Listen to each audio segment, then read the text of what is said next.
Peter, can you hear me? Can you wave your hand so that I know you are hearing me?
Yeah, it is. Can you hear me clearly? Yes, I can hear you. Can you? Okay. Can I just test to run the screen? Okay. Yep. You just share your screen. Can you hear? Can you see this? Yes. Photoshop. Yeah, Photoshop. Okay, great, man. Yep. Okay, great. Can see, yeah. Yep. Can see, yeah. Yeah. Okay. Yes. All right. Ocean God, I can see. Okay, great. So Let me. you're good to go. Okay. But don't share the screen first, yeah. No, not yet. Okay, great.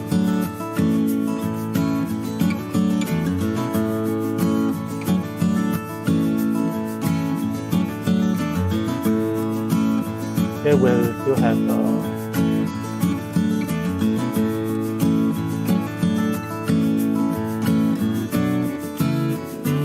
got about 10 minutes, yeah. So my slot will be first, yeah. yes, you are the first.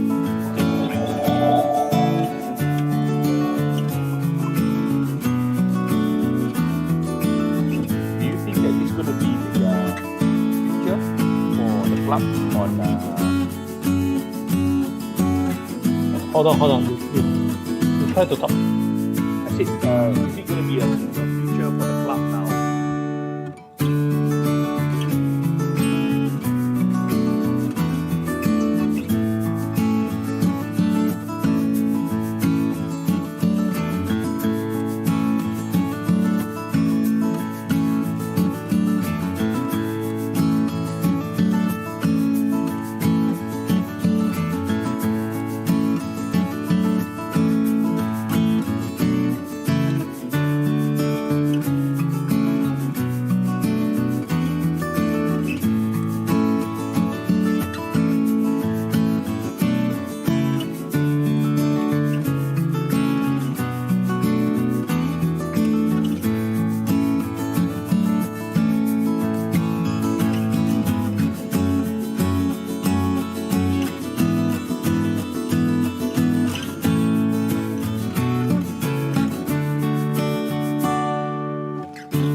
invited me to give uh, my sharing today.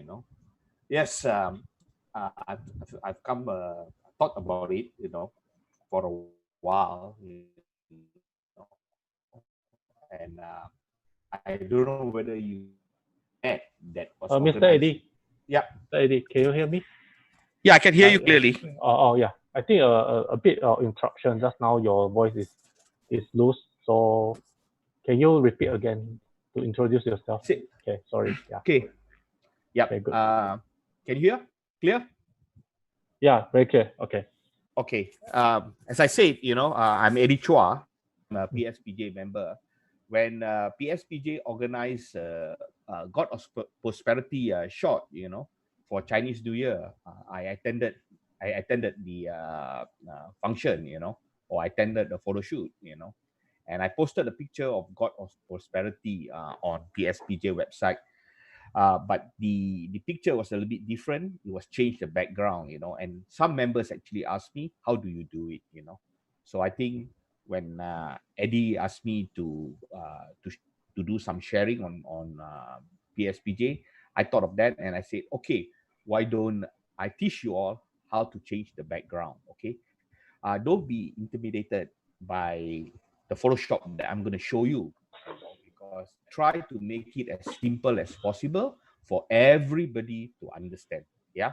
So even a beginner could actually follow. So in today's session, I will share some tips on how to do three types of Photoshop, three different ways, techniques of um, working on the Photoshop with your pictures, as well as doing a boundary, doing a border, sorry, doing a border around the picture.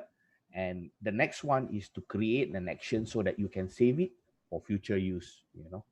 So, Chu, would you want to share the screen, Chu? Let me show them what I have. Yeah. Okay. You share the screen. Yeah.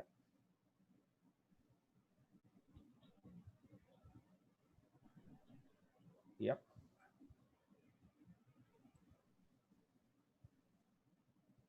Can you get that?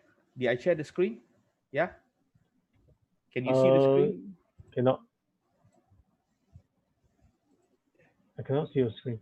Okay. Is it there? Oh yeah. Okay. All right. Okay, this is a picture of the shoot up the shoot that we have. It's a picture of God of Prosperity, and the background was gray. You know, uh, this was the exact shot of that day. So I'm gonna transform this photograph into. Let me show you into.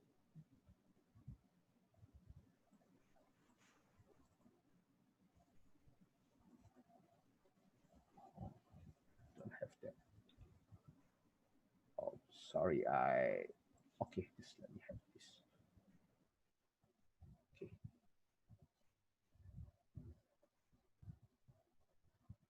Just give me a second, yeah. Let it load. Okay.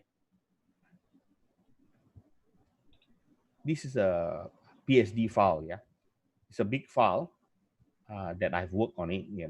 So just let me share with you how I've actually done it, on on the Photoshop, yeah. Oh, sorry. This is a different.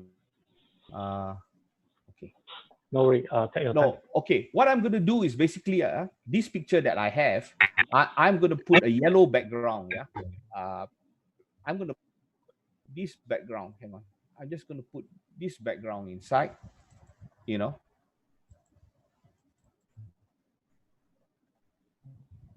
Okay. Yeah. Yellow background inside. Yeah. Uh, to add into the picture. Yeah.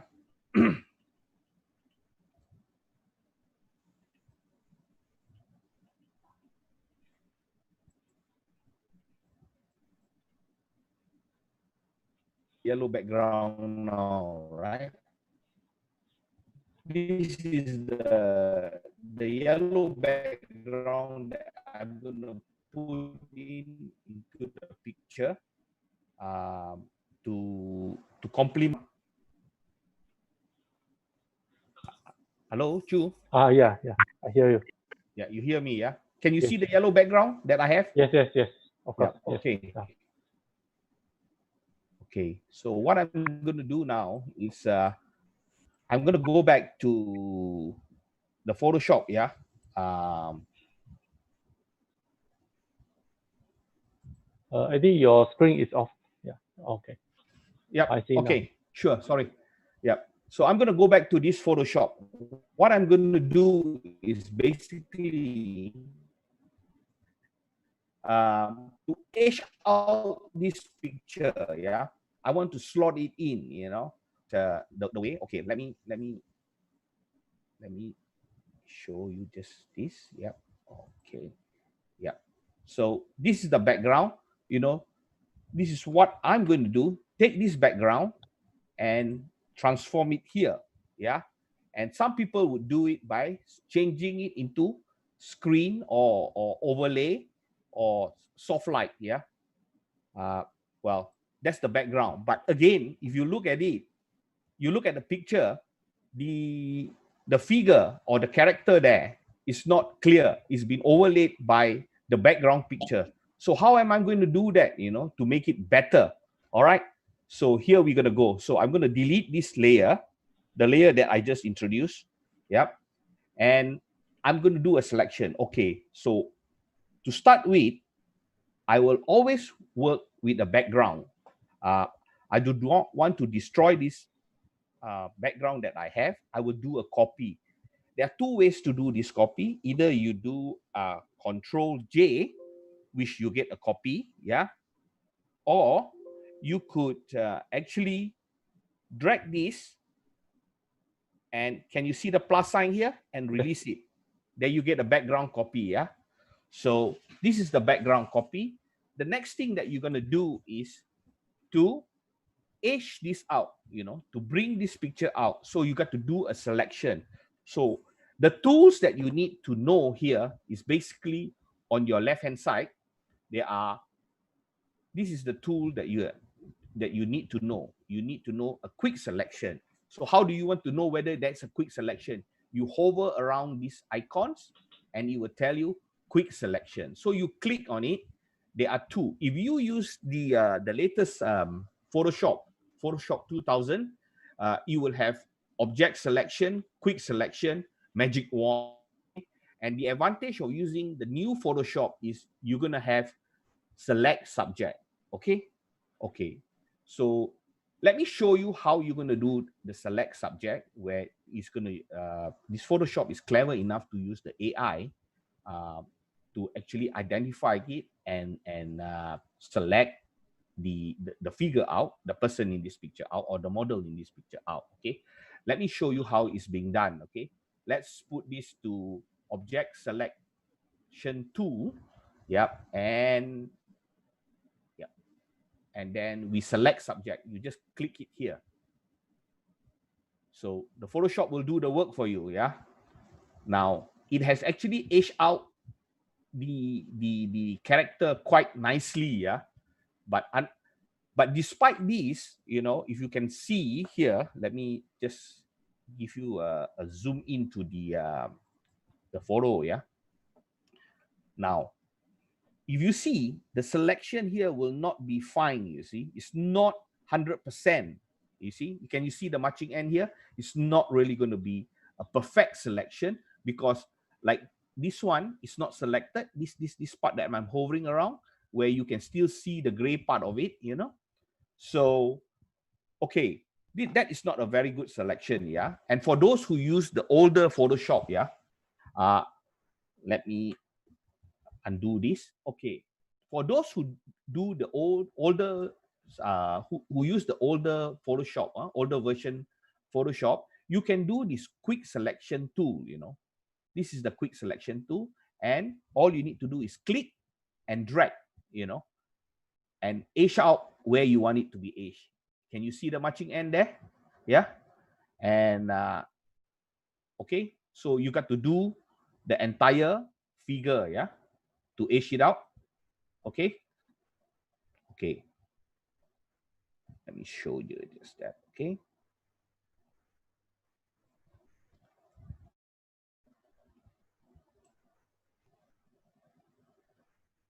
So this is the harder way if you are using the older version, and the the the newer version you just use the select subject, yeah. But anyway, you still got to H this out, yeah, to do the selection.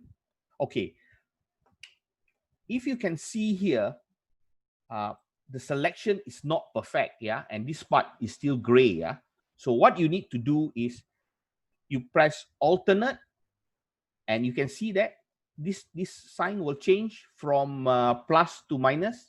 If you can see near the thumb, you can see there's a plus sign. Now when I press alternate, it's negative or minus sign. So use this minus sign, hold your alternate key, and push it down to where you want. So you will do a perfect selection now. Now you have got that selection. Hold to your alternate key, click to this part. See, you will do a quick selection. And again, now it has become plus.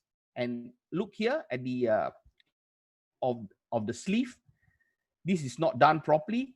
So you need a plus to do it, to add on. So again, the minus part of it, and do it slowly, yeah. Thoroughly, like this one is not selected, is plus sign. You need to move it up again, you know, until the end. Yeah. So you got to be on the lookout, you know, which part are not being selected. You have to select it properly, right? And this part, see, again, you select it, you know, yep. Let's see. Okay, you have got now a selection, yeah. This is the selection that you got. Okay, now let me tell you, this selection is still not perfect. It's a very hard selection. So you got to refine the selection. So how you want to refine the selection? Go to the top part called select mask. Click to the select mask. You will get this where it indicates, okay, where you have selected. The figures that you actually selected, that's it, you know. This is the figure that you have selected. This is what you want. Okay, now you have to go to view here. This is an option that you need. You can use onion skin because it's grayscale, you can't see. Matching end, this is the matching end. This is overlay, okay. This is on black, that means the background is on black. This is on white, on the background on white. Or you can do the black and white selection, you know. And if you can see here, black, this black part, this black dot here are not properly select, you know. Okay, this is on basically on layering and masking. Black reveal, sorry, a white reveal, black conceal, yeah. So meaning that what you don't want to see is black and what you want to see is white. Just remember, when nighttime you cannot see anything, so it's black. Daytime you can see things, is white. So it's bright, it's white. Okay, so these are the selection that you have made actually. All right, but for me, I prefer to use overlay normally, you know, or yeah, I normally use overlay. But for teaching purposes, to make it very clear, I will use on black, you know. So why I use on black, I will show you, yeah. Okay, now what you need to do here is, once you have done your view selection, your opacity into 50%, that's what normally I do, and your radius is 1, okay, 1 pixel, yeah. So normally what I will do is, you can see a plus sign here, right, that I'm moving here, this cursor, I will go through over it once, so that this is to refine the edges, you know, so you will get a smoother edges than a hard edges that you provide, you know. So let me go through once. Yep.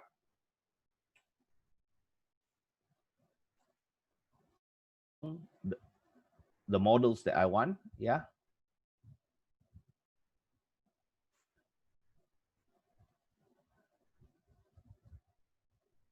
I will go through the part of the head here, you know, because I need that select background, because in between that, uh, you know, I need to pick up the structure in between the figures and the background. It goes same here again. Yeah. And if you can see here, the background is also inside. So when, look, when I brush it down, you see, you can see the background, the black has emerged. So go same to here. Yep. So, okay. And if you notice, you could actually see the hair. So you have to refine a little bit, brush it out so that you can see the hair. And it goes same here also, refine it a little bit so that you can see the hair. Yeah. This is the idea of refining the pictures, the edges, you know, so that you would have a smoother edges rather than a hard edge, you know. And when you put the background, and if you have a hard edge, you could actually see the difference, you know. You will not be able to hide the background that you put. Now that you have done, you just click OK. Yeah. Now, these are the matching end that you can see, right? That this is the selection that you have actually done. So the next step is to click here. This is to create a new a layer here. This is where you create the layer. Okay. Now, let me show you. This is what I meant just now. When you go through over it, you know, you can see the edges here are refined. Yeah. And even this part where it has holes to see the background, so that you will not actually you know, use the old background. So you, by having this black, you would actually see the real picture.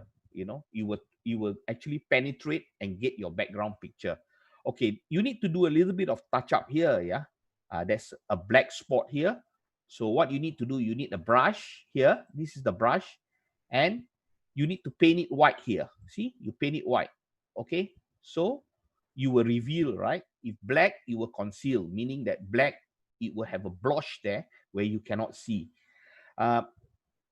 If you can see a little bit closer, let me take you to the hair here just now. Remember, I told you about the refine that you got to give it a brush so that you could see the hair. And I believe you could see the hair now here, right? There's a fine hair here. So that's the idea of retouching it or refining it here, the edges here, yeah. This is not well done. So what you do is you make it the brush smaller and paint it here. Yep. So that you will be able to take out the picture, the you will clean it up, to allow the pictures to be shown. Yeah. Okay. Now this is what we call a selection that you have done. The, the the the layer masking that you have done. Yeah. This is the selection that you want. Okay, just let me remind you again. When you have a black color, you cannot see, white will reveal, black will conceal, right? Okay. Now, go back to the picture here. This is where you are, your picture. Okay. Now, get your background picture to be pasted on to this picture. How you're going to do it is basically you do a selection. Control A means you control all. That means you want the whole picture to be copied, and Control C. These are the Photoshop shortcut, and to bring it there. So now you click over to this picture again, and you put Control V, which is to transfer the picture there. Now, if you can see, it has actually overlapped the picture, right? So the idea now what we want is bring out the God of prosperity here. Yeah. So how you going to do it? Bring this layer down in between the copy, the background layer and the copy background and lift it there. There you are. The picture is already there because the selection has been made for it to be seen that you want the Chai Seng Ye here. Okay. So the other method is you could also do this. Okay. And you press here for a layer. Yep. And what you can do is you move this mask here to move it up. Click alternate and move it up. Replace the layer masking. So now it's actually you got to invert it, because it's a reverse. Remember, I told you black reveal, white conceal. So now you got to reverse it. In order to reverse it, you got to do Control I. You revert it and it's out the picture. Okay. So this is one technique of replacing the layer, and you would have that layer there. Any question? I open it to the floor. Ask me a question if you are not clear. Ask me to go back through again if you are not clear. Yeah. But just before you ask question, I would prefer you to bring this down, which will be much easier, or you can do the other way around, like I show you, where you this is the first method, or the second method is to create another layer, click to this selection that I have done, click alternate, drag it up and lift it up, replace your layer mask, and then click it here, click it back to the layer mask, and use Control I, and you invert it. That's the picture. So these are a few methods to convert it, But the second method that I show you is a bit a long-winded way, yeah. So yes, it's a bit a long-winded way. I would prefer the first method, yeah. Okay, just let me do this again. Yep. Control V. Sorry, Control V, and I'll bring it down just here, and there you are. You have gotten it, yeah. Okay, Chu, can you? Is there any question from any from members on? Let me see. Okay, let me check. No, at the moment, no questions. Everyone is looks good. Looks good. Looks good. Everyone Yeah, looks understand? good. Yeah, understand. Yeah. Sure. Oh yeah, there's one person asking that. Your is asking, do you need to clean the mask until the edges are sharp? Yes, but by doing the refine and you use the pixels going through over it, you will actually refine the mask. If I blow it up for you here, just hang on. Okay. Yok Moi, if I blow it up for you, you can see that this is sharp, right? See the edges that have gone through it, you see? It's clearly, yeah. Of course, you need some retouching, but it's almost perfect, yeah. You could see that the edges are perfect. You see all this. So it's quite simple. And remember, I told you just now, you need to brush here because you want to see the background. If you don't, you will see the background here. Yeah. So there you are, the pictures. And you could repeat this, by putting another layer, to do, you want to use stacks or layers or other layers to introduce it. Like the other pictures that I did, I put some Chinese wordings. It was also a text that I copied and I paste on it, exactly the same method. Okay. All right. Why I'm teaching you this? These are really basic, very, very basic in understanding layering.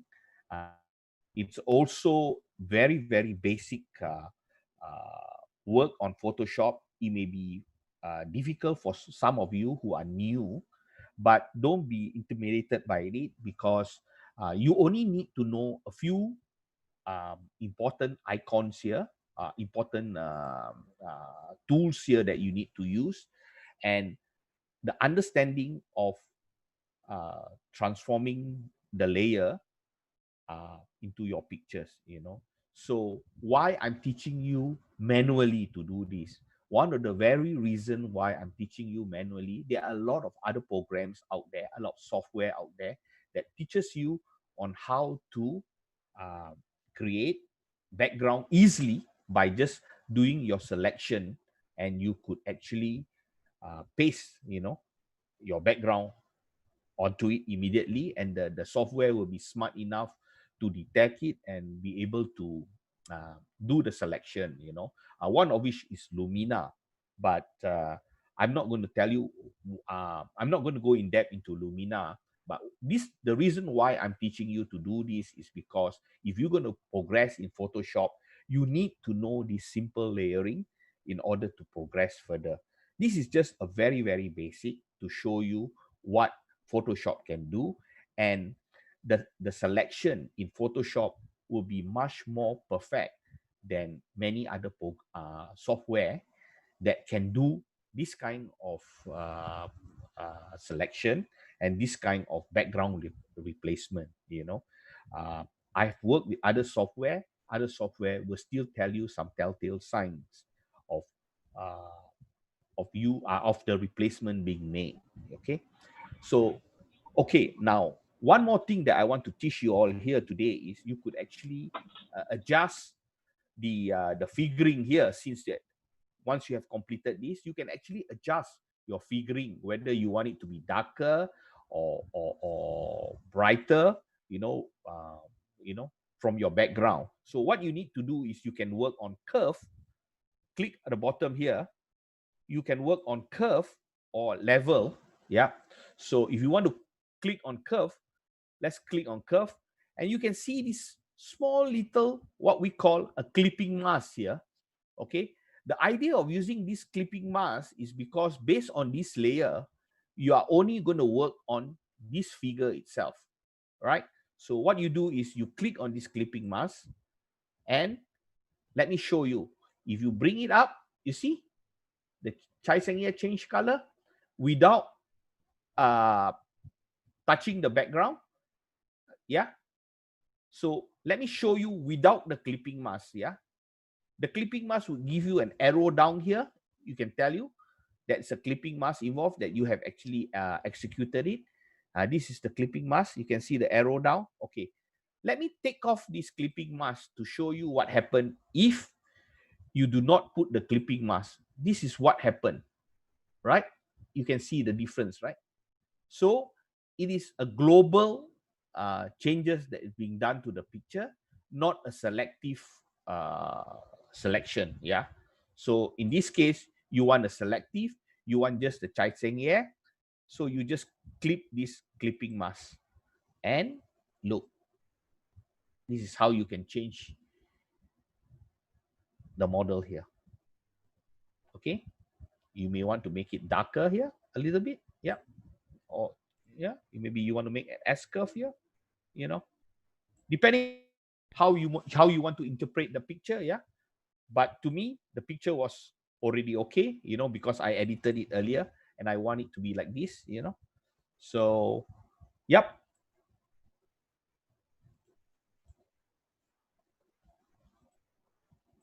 that is the first. And then what you need to do is you need to um, merge the entire picture. You click to your right on your mouse, and you can flatten the image, or you can merge the visible image or down, you know. But what I like to do normally is I like to do I will use Control, Alternate Shift, and E to get a new layer. That is my layer here. So that is the layer that I got. Sometimes I want to work on with the layer, so it's good to use this layer. Yeah. So I will not teach you beyond this because I don't want to confuse you further. Once you master this, we can move on. First, you need to know, you need to understand on how you want to work with this layer. And once you understand, you could progress further.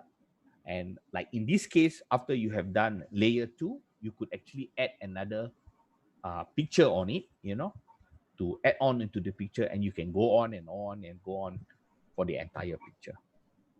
Okay. So that's Oh, my first session, Any question? okay, yeah, Mr. Eddie, here's a few questions on Facebook. Patrick Fu is asking, how do you add text to the photo? Okay, And Kelvin Chia is asking, can we just select the background and change the color without effect choice on here? sorry, I don't get it. Can we change the background? Can we just select the background and change the color without effect choice on here? You can, but either way, but you still have to do the masking, the selection. So it's better that you do the selection rather than you change the background. Of course, there are other ways of changing the background. You could also use color picker to change the background. That is another method of doing it. But in this case, I am actually selecting this picture to change, if you can see this picture, we have a lot of what do you call it, bubbles here, or like a bouquet style to change. If you're going to use color picker, you will just change the gray background that you have earlier. This is the gray background that you have. It's just the gray background here, and you can change any color. All you need to do is just use a color picker and change it. But you assign that color, to change. But I'm not going to show you that. There are also other methods on changing the color without. There are other what do you call it, examples that you can do to change, to do the selection of this Chai Seng Ye. But I'm not going to show you also, because I think to me, this method is a very basic method that you need to know, because it will lead you on doing selection into other pictures that you can use this method to develop other pictures. It gives you an idea on how you could work this layer, how you can do selection to work in other pictures, more complicated, more what do you call it, comprehensive, or pictures, to do selection. So to me, uh, basic things like selection, quick selection, object selection, select subject, select masking. These are a very few important tools in a Photoshop. They are very basic, but it can do a lot of wonders. Once you understand how these tools are being used, are being applied, you can use them in many, many other ways. Not only just for this selection of this picture, but you can apply it to other pictures, other selection, a more complicated selection, to go on with your Photoshop. So to me, this is very, very basic. The ABC of it, to understand the concept of it before you move on. Yep. Okay, Eddie, back to Yeah, the Patrick question was just now. asking. Yeah, Patrick. How do you add text to the photo? I think Okay, this is, Patrick, you can add text into it, and by clicking here, the text here. Now that you have done this layer 2, you just click a text on it here, the text, and you drag where you want. You see a box here? Yep. And you can choose your text, whatever text you want here. Yep. Say, let's use, okay, let's use this. And you can choose, the size, the font, what kind of font do you want, the type of font, regular or large, italic, bold, and the size. What size do you want? The point size. Okay. Let's say, let's work on because this picture is big. Yeah, let's work on 72. Yep. Happy, okay, Chinese New Year. Okay. And you could put your name and from where or whatever, or go on and on. And all you need to do, you want to change this as color, just do the selection, yeah, and change the color here. Whatever color do you want it red, you can change red. There you go, red color, and say you want to change it to green, yep, it goes green, yeah. You want to change it to, you can actually move on, pick your color that you want, you see, it changes, you see. And yep, and you press OK, and that's it.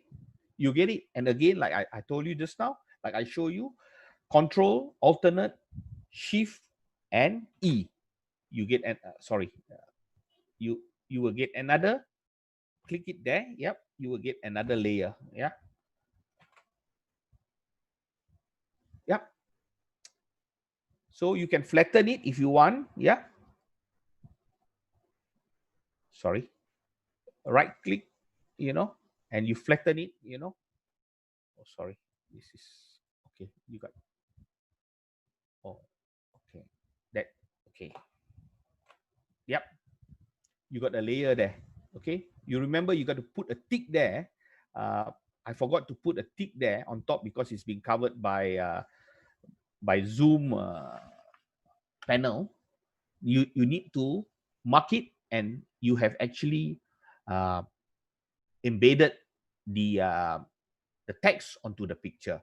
Now, for example, if you want to change it again, all you need to do is just uh, you need to remove this again. Yeah. Okay. Let me show you. Just go back here again. Yeah. Double click here. Double click on the text, and you can change. Change the text. Yep. Again, you can change your color that you want. Yeah. There you go. And remember, click here. Yep. That you have done. You can do the changes. Yeah. Am I clear? Any other question?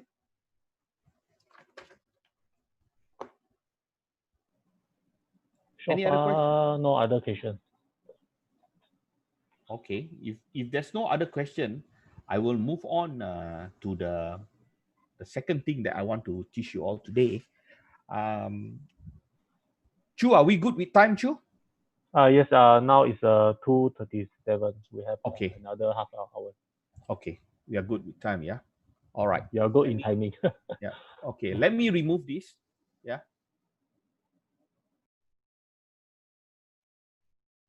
Okay. The next one I want to show you on how to create borders. Borders are actually very, very important in a picture, let's have a look at this picture. Yeah, this picture, this is not the border. Yeah, this is the background. It's gray. I purposely put it gray because there are reasons why I need to show you the borders afterward with this gray background. If I put a black or the white back, you may not be very clear. So I choose gray color to make it stands out. Yeah. Okay. Again, yeah, I always like to work. Sorry, before I proceed, why I do a background on this, a border to my picture, because a border will make the picture stands out, from the normal picture that you present. Yeah, border always look good. Okay, just let me show you. I have created an action here. The borders. This is a 3-inch border. All I need to do is just click here, click here. That's the border. Yep. I have a border here already. Yeah. So this is the difference. A picture with a border and without a border. Yeah. Okay. Border. Now, I have another type of border that I have created. I call it black and white border. So let me show you. This is what I meant by black and white border. It actually gives you very different perspective of um, to the picture. It gives you a different kind of atmosphere, a different kind of feelings when you add the border. Yeah. Okay. Now, what I'm going to do here now, it's to show you how do I create this border. Again, I always like to work on the fresh background. So either I use Control J, which I get a layer, or I will always drag this and get a background copy. I work on it. So this is a non-destructive. If I make a mistake, I will not destroy this picture. Yeah, I still have my background. So, okay, how do you get your borders? It's very simple. All you need to do after you have created this background copy, go to image, click on the image, and you can see two here, image size and canvas size.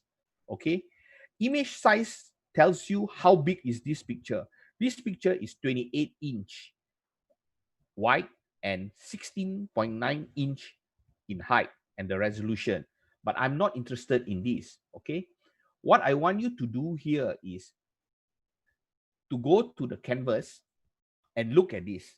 Okay, uh, again, you could do this is in pixels. I like to work in inches because I prefer in inches. Now you know that the width is 28 and the height is 16, right? So you have to do a little bit of calculation, to put proportionate your border with the picture that you have. You so Now you have to decide what you want. You can put 1 inches if you want, 1 inch if you want, 2 inches if you want, or 3 inches if you want. But you must remember, if you put 1 inch, the border will be very thin. Okay, so let us work with a thicker border. Let's put 4 inch, because 4 inch to the height of 16 is only a one fourth of it. Maybe uh sorry, this is the width, yeah. So it's 28-inch, So, but it has to be proportionate. The height and the width have to be proportionate. So the height is 16. So I reckon, if you use 1/4 would not be good, of the picture. I would best, Okay, now pick 3 inches, put the height 3 inches. You also have to be proportionate of 3 inches. Of course, you can put 2 and 1 if you want one. I will show you the difference. If you put 1 for your width, this is what it will have, what it will be, Yeah, this is what you will get. Yeah, right. Now let's go back again to the canvas. Yeah, let's turn it into inches. Yeah. So I work on 3 3. Yeah. And now okay, before that, don't forget to click this relative. Yeah, the relative will actually give you the site. Yeah, to extend this canvas. Yeah. Now the other thing is, here is the color that you can choose. You click on this white box. Yeah, you can choose the color. You can use a color picker to choose any color you want. You can move the site and choose your color you want by clicking.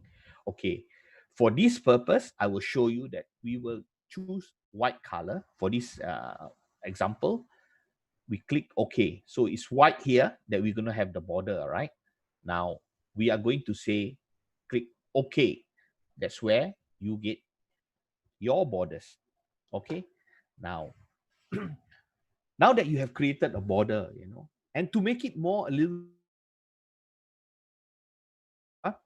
what you can do is you can create a drop shadow as though that a painting hanging on the wall. So how to do that? Let's go to this bottom here that you can see this FX. Click it to that icon and you see the word drop shadow here. So click to the drop shadow. Okay, don't be frightened when you see this. Just hang on. When you see this box appeared, okay, this layer style box appeared. Okay, what is this layer box appeared? Let me put everything back to 0. Yeah. So okay, what are the blend mode normally I use? Okay, there are two types of blend mode: multiple or darken. Okay, I don't use other things for my shadow because shadow is black. So this is the two things that I use.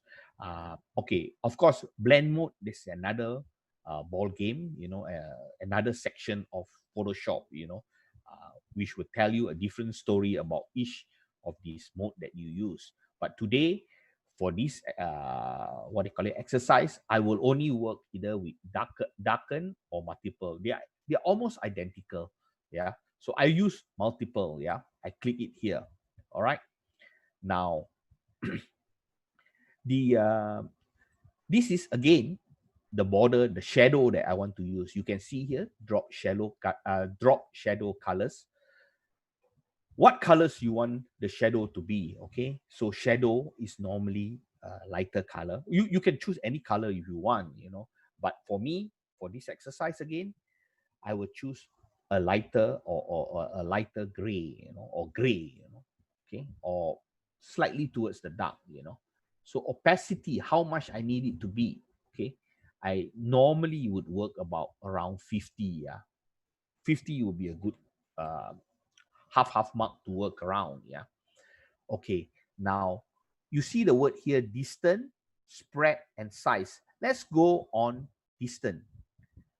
When I move this distant, keep your eye on the picture, on the picture and the edge, the border on the shadow. Yeah. Can you see this? This is the shadow that I need to create. Yeah. Okay. So I will create this shadow. This is the shadow of the picture that I want. You see, the more pixel I put, it move further. Okay, the lesser I put, it will be smaller. So you have to determine the size that you want. Okay, now I mentioned the word size here, so you work on the size. Okay, now once you already got the size that you want, how much blurring you want on the shadow. This is a very hard shadow, and this is a very soft shadow. See, when you move the cursor left or right on the size, it changes the color. So you determine how much shadow you want, how hard the shadow you want. Okay. Now, the next one is to work on spread. You can see the spread here, whether it's bigger or smaller. So again, this is preference, yeah, how you want to work. I like to work a little bit more like this. On this is my type of shadow, that I like. Now, let me move this here a little bit. Now, this shadow is only one side, right? It's towards the left. Now, I don't like towards the left. I like to put it towards the right. So what do? I do the angle. I move the angle here. You move the angle here to the other side. Look, it has shifted. So the angle will actually determine where you move the shadow. You can move anywhere you like. You see, you can turn the whole shadow. It goes up, it goes down, depending on where you want. Okay, so in my case, I would prefer to put it on the right hand side, of the shadow. Yeah, just let me tweak this a little bit. Yeah, the distance. Yeah, the distance between the picture, the shadow, and the border. Yeah, and the size. Yeah, right. Okay, again, there's no hard and fast rule about this. The distance, spread, and size is depending on what you actually want to create on your picture. Yeah. So I would say you have completed it. That's all. This is how you get your shadow. Okay. Now you may want to add another border and a black border to the white border the existing white border that you already have. So what you can do here is, if you prefer to do that, you could actually add in another a thin border. So what you do is you add again on the canvas size and go back to your inches, yeah, your height, and now you may want to put a black border on the white border here, on the white image here, yeah. So what you do is you pick a color again. You can pick black, and okay, you're gonna get a black. So how big do you want your border to be? For me, I would prefer to work on a very thin border, okay? Because I'm gonna put another border, a white border on it. Just let me show you. I'll put 0.4 maybe of an inch, So that is um, very, half a quarter of 1 inch, Oh, sorry, yeah, that's quarter, yeah, and 4, yeah. Now here you go. Now you can see there's a border, another border being made, another border being created. So you could present your pictures like this, or again, you could add in another canvas, put in another 2 inch, yeah, and this is a black border to it, or you could actually change it to a white border, yep, that you want.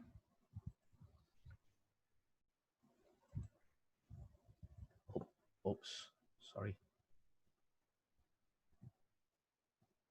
Yeah, this is inch, yeah. Okay, 2 inch. There you go. You have this border. So if you are happy, again, like I mentioned in my first example, control, alternate shift, and sorry, and E, yeah, sorry, sorry. Yep, control alternate shift E, you will get the layer. That's the final layer that you got. Yeah. Okay. Any question?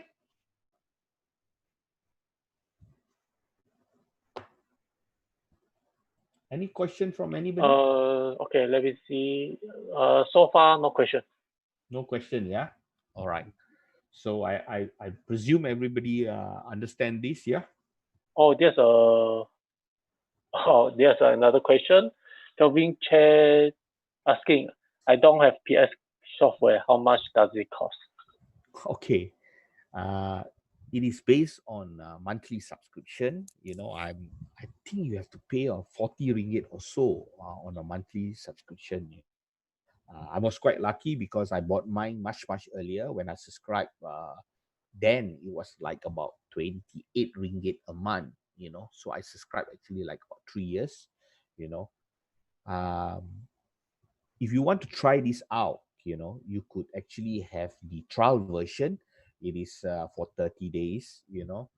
Uh, of course, I mean, I don't encourage pirated software, but they are available, in the market.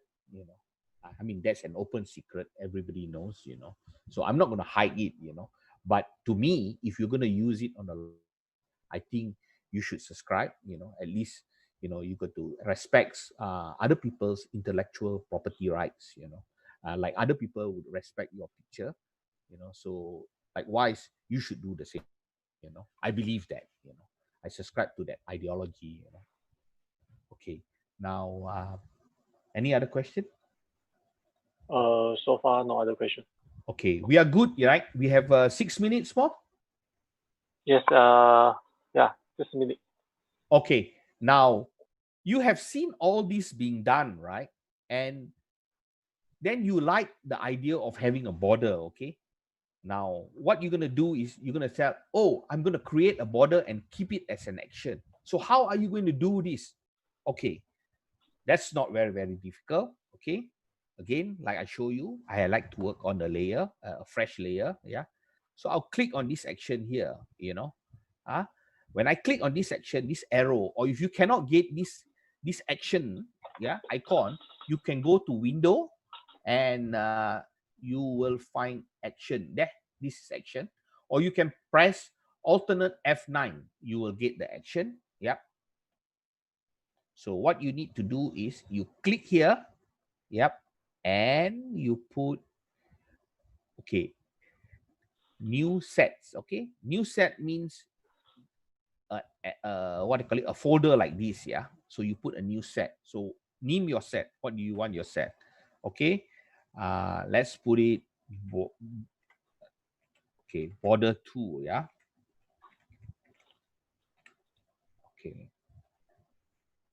Now you have this border 2. You can see here, right? Now what you need to do is you need to create your action. All right. You press plus and you can name what you want. So you border 3-inch. Yeah. Okay, I'm going to show you the 3-inch border. So before you proceed, you see the word here, record or cancel. So you need to record. Okay. So in order to get your action, you need to record this. So you press record. Okay. Now you can see this button. The red button is record. And this little square button here is to stop. Okay. So what you do is exactly the same again. Repeat like what you have done just now. Go to canvas, create the 3-inch border. Yep. There you go. You got a 3-inch border and whatever you want to add in again, All right. Continue like what I'm going to show you just now. Whatever you want to add in into your borders. And once you have done, you click stop. Right. So it's actually been recorded here already. Okay. So in future, if you want to use this border, it's very simple. All you need to do is go click this icon for your action, or you go to Windows, click action to get your, and remember you have created the folder called border 2. Yep. Okay. It will come out like that, or it will appear like this. So all you need to do is click at the border 2, yeah, and get your 3-inch border. You want a 3-inch border, right? Click in on the 3-inch border, and you see this play button, this little icon here. You just click on it. There you go. You do not even have to do it. It's all automatically done for you. So this is how you get it. So depending on what you put in, you will get it. For example, I have done my border earlier. I use a black and white border. I just click to the black and white border. I play, and that's the border that I get. So these are some of the simple tricks that you can do in Photoshop to enhance your picture, particularly playing with borders and your background. Chu, I hand it over to Yeah. you. Yep. Any other Oh, question here? okay, let me check. Here's one new question from MD Azman Abang Aziz. Okay, he's asking, do you work solely on PS or with add-on apps? Okay, I work with Photoshops, and I have other add-ons that I work with. Let me show you what add-ons that I have that I work with. Aside from Photoshop, I have my collection, the Neat collection. I have my Neat collection. I have my Jimmy McIntyre collection. I have my Imiromi collection. I also have other collections, other extensions that I use. Adobe Color Team, Easy Panel. I have other things to do. My luminosity masking. I work a wide range of add-ons.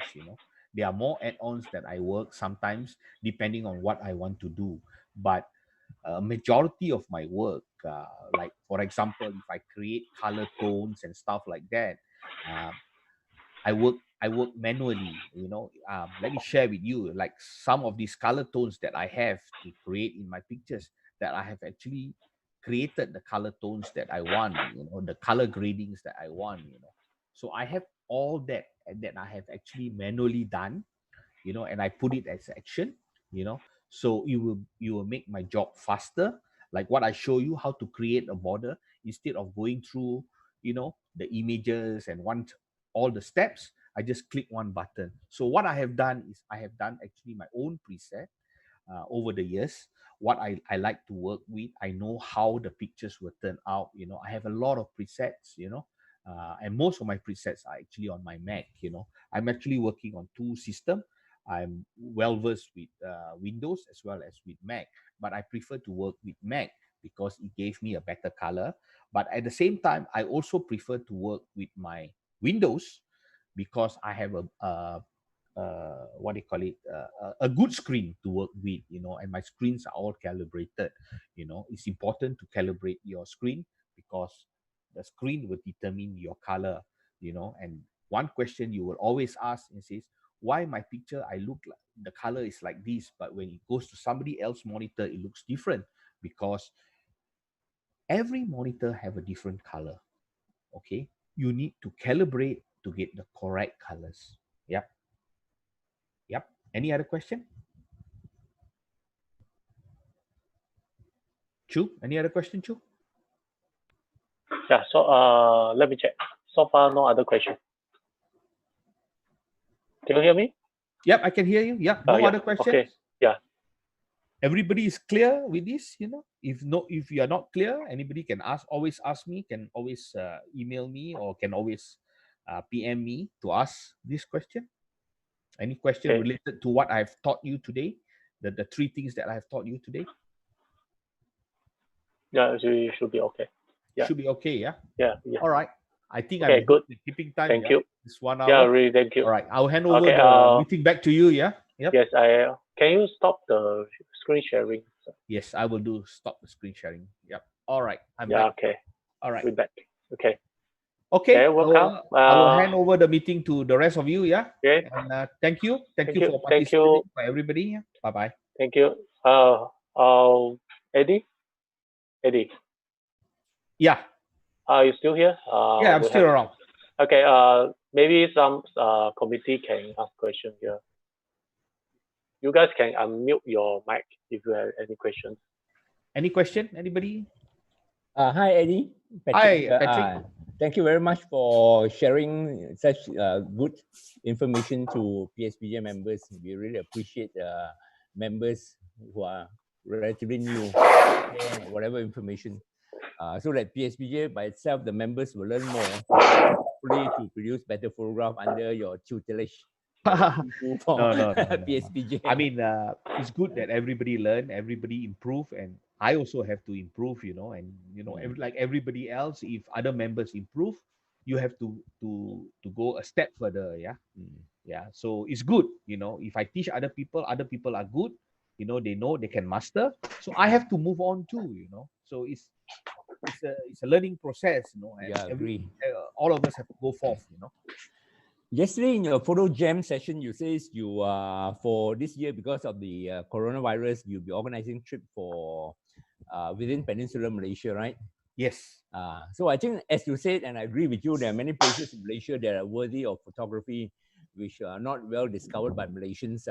So I think if you do organize this, maybe you can let the members know. I think we can join in and then learn from you on hand, so that they will better improve themselves. Because photography is practice. Because if you don't, then in theory, it may not rest in your mind.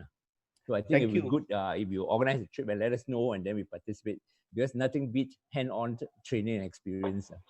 Thank you, Patrick, for giving me this opportunity. Yes, I would love to do. I have few plans coming up in the coming months, but it's all depending on the interstate traveling and the situation in the places that I want to go.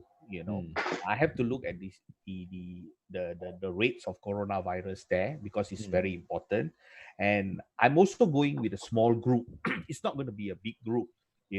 Either it's going to be about maximum 12 people in a bus, which is a 24-seater bus, or a van that is only maybe at most is a 7 people, because it's a 15-seater van. So I'm going to keep it very, very small. and I cannot afford to have bigger groups, you know. So that's a heavy responsibility. It's a very heavy responsibility, especially times like this, a new norm like this, to bring people for trips. Yeah.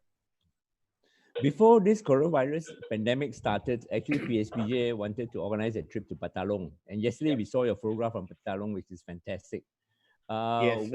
I believe if international travel, that means across border, is allowed, to actually learn and master and get hands-on experience, we really cannot have two groups of people. So I think we may have to split the group if we decided to go to Patalong with your tutelage.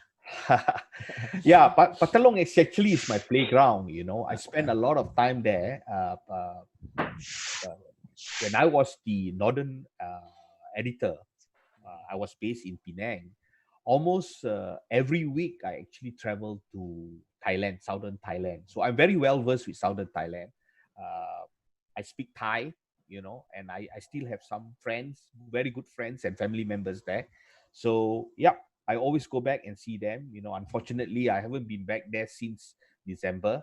You know, Patalong or Talinoy for that matter. You know, where we are going, it's actually my real playground where I actually live there.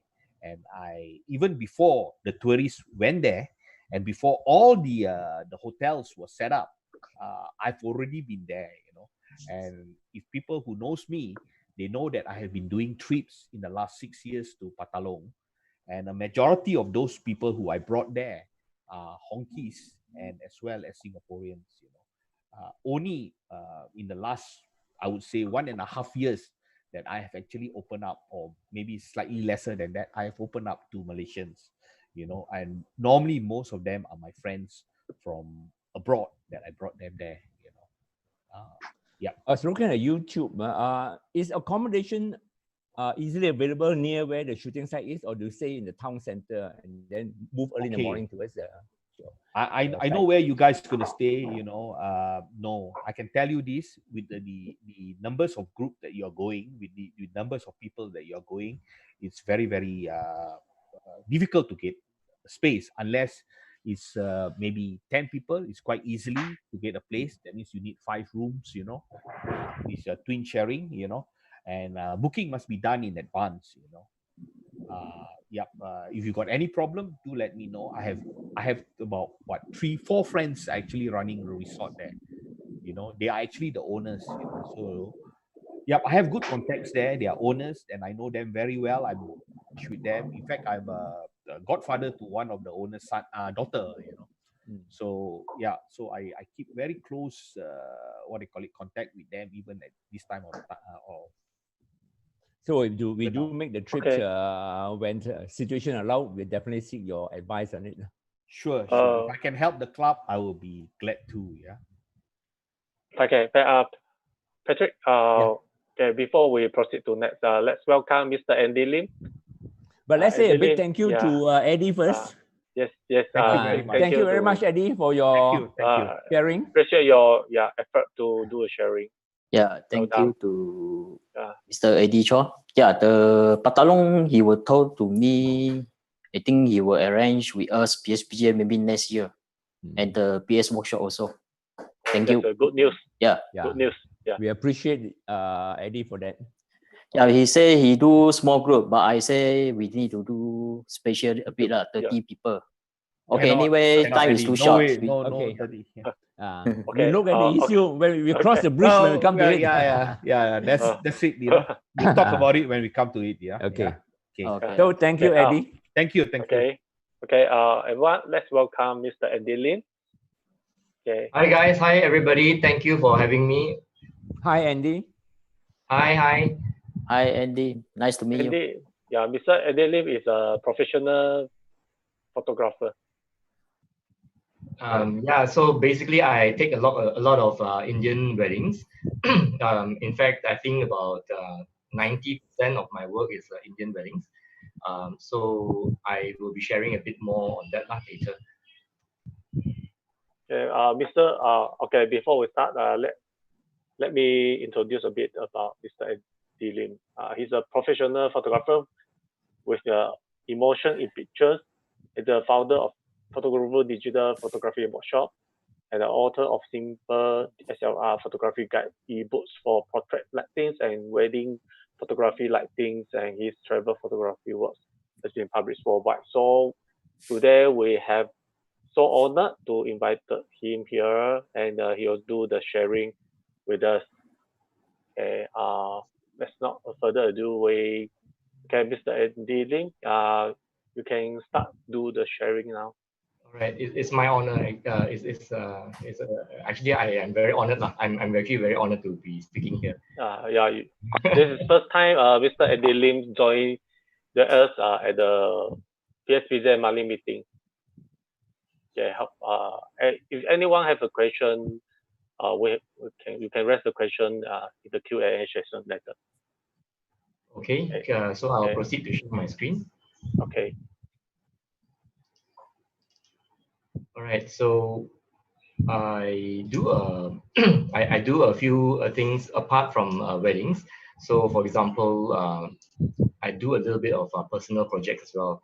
So this one is basically Instagram. She has an Instagram following of about 80,000 people. So yeah, so she basically came to Malaysia and she requested for some pictures in Malaysia. So this actually was taken in Putrajaya, and basically it was taken quite close to noon, so you can see the position of the sun is actually quite high. So because of that, I actually had to use quite a powerful stroke to balance it out. So that was a Vortex 360 watt. It's actually battery powered monolight. I think if I remember correctly, I also added in maybe a couple of speed lights.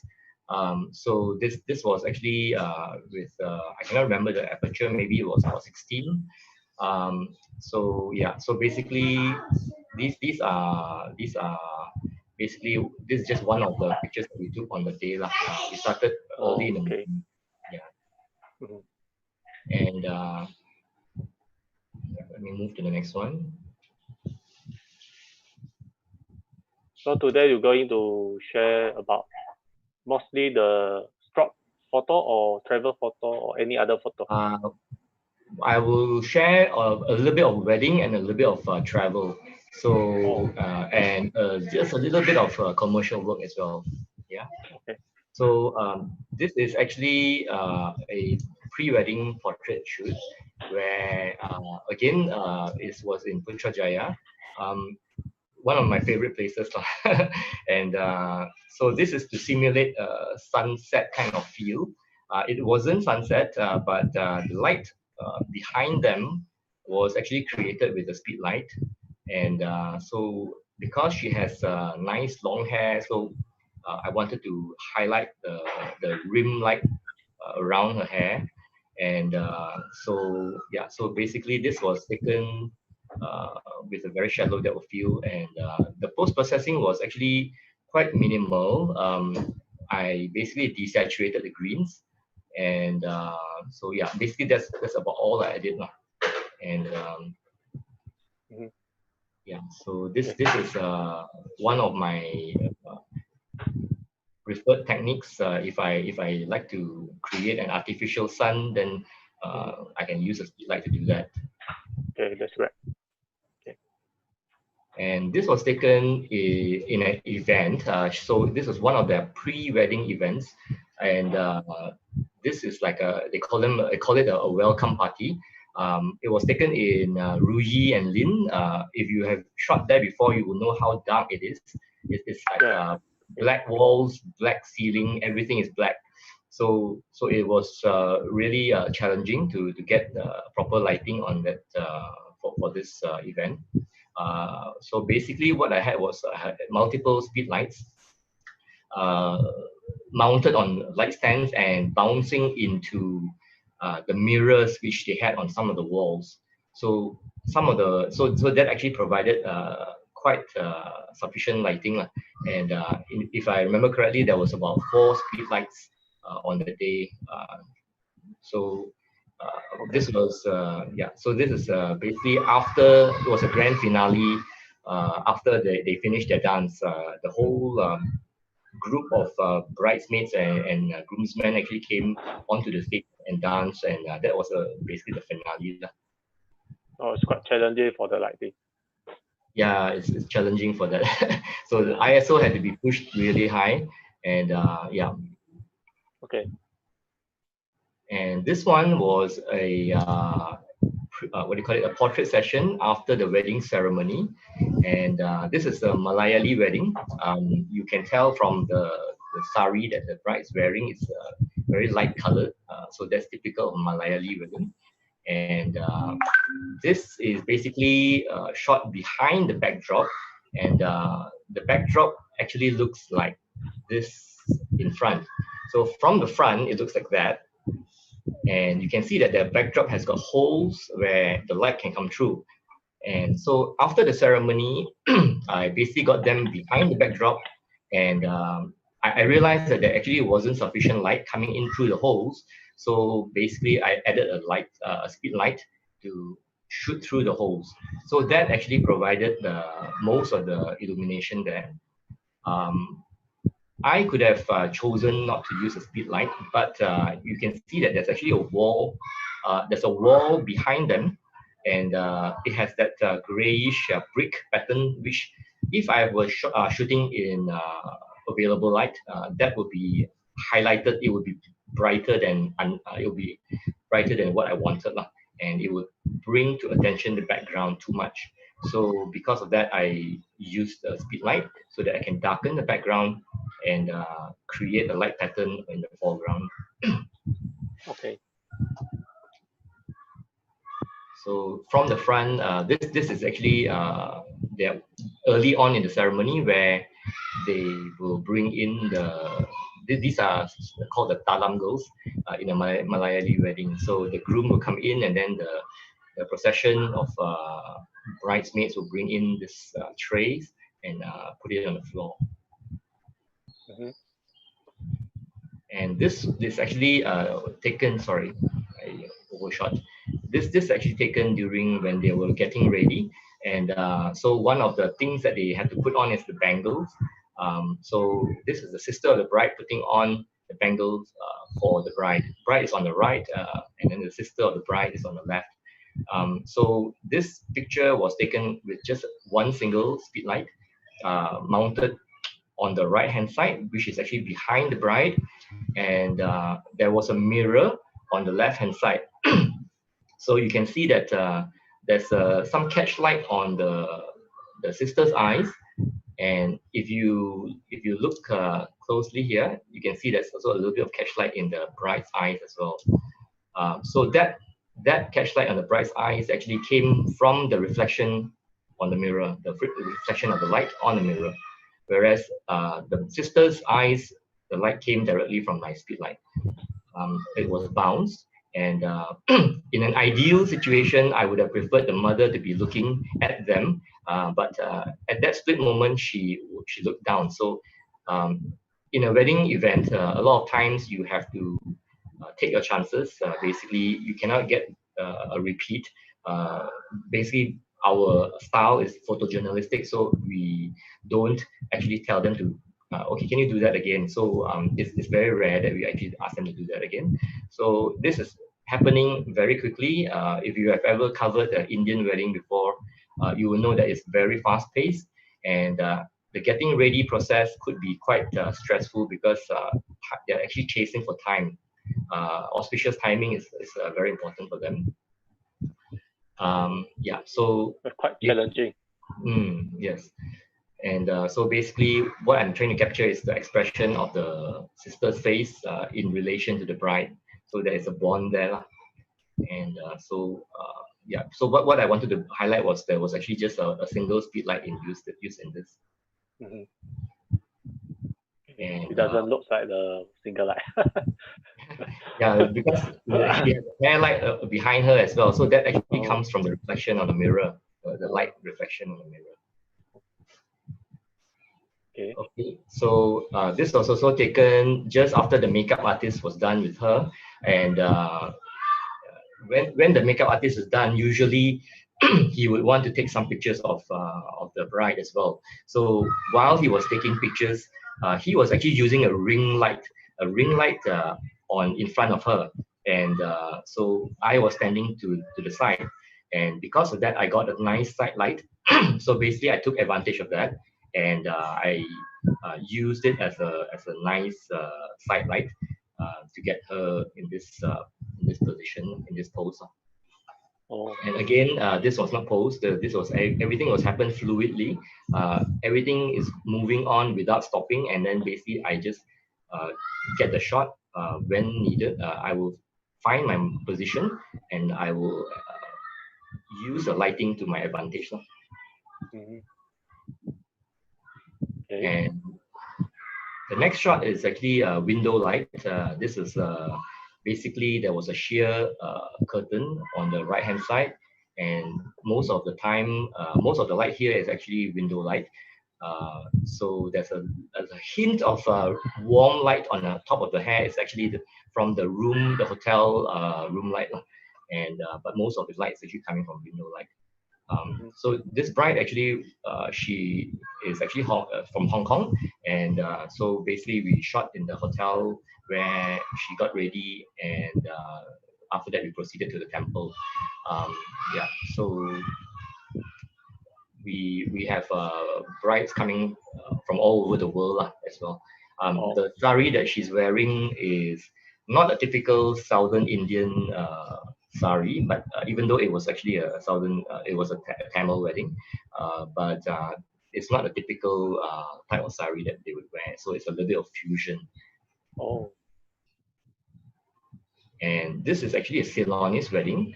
But having said that, she is not wearing a typical Ceylonese what do you call it, attire as well. She has that. She's wearing the that's called lehenga on the top of the head, and so it's typical of a Northern Indian bride. And so again, this was during the getting ready. This was when she was about to come in and start the procession to go to the groom. So basically, this was in the hotel, and everything was happening fluidly. Everything is moving, and so basically, what you need to do is just position the lights and position the lights in the correct place to get the best possible angle and the light on the bride's face. So basically, I was shooting through the bridesmaids, and this was happening very quickly as well. Yeah. So okay, I'm looking at a question from Muhammad Aziman. yes. Yeah. One question. Is asking what with multicolored lights, what is the best white balance setting? So this my speed lights typically will have a orange gel, a CTO gel in front of it, and so when I use a CTO gel, my tungsten white balance is actually the easiest to describe the white balance setting that I'm using, but I'm actually using the Kelvin setting. So typically this will be set to about 2008 Kelvin, so which is very close to tungsten white balance setting. Yeah, so that will balance out the CTO gel in my speed light, on my speed light. All right, so I think that that will answer Asman's question. Yeah, all right. Okay, so moving on. This was another Ceylonese wedding where the back of the ceremony, the you can see that behind the couple is a very, very bright light, and it was almost noon, and the light, it was right that if you had shot this without speed lights, you would either expose for the face and lose every single detail behind them, or in this case, what I used was actually there were 3 speed lights pointing at their faces, direct speed lights pointing at their faces, and they were positioned quite a distance away because of the crowd. There was actually a big crowd, and this was actually at a poolside hotel poolside where they had a semi-indoor area, and so yeah. So basically, if you look at you can see that there's a little bit of catchlight, just a little bit of hint of catchlight in the bride's eyes, and that's coming from my 3 speed lights. It was mounted on the cooler where they instead of an air condition, they actually had those tower coolers. So the speed lights were mounted there. And there was so many people, so that's basically quite dangerous to put your speed light, your light stand on a speed light, because some people may trip on it. Yeah. And so you see that the bridesmaid's face, actually the light will be coming from the natural light from the back, and the illumination on the couple's face is all coming from the speed light. Okay. And this is inside a temple. So this is a Tamil wedding, and this is actually the shot that the couple is actually looking out for. Basically, it's the tying of the tali, and it's basically signifies that they are married.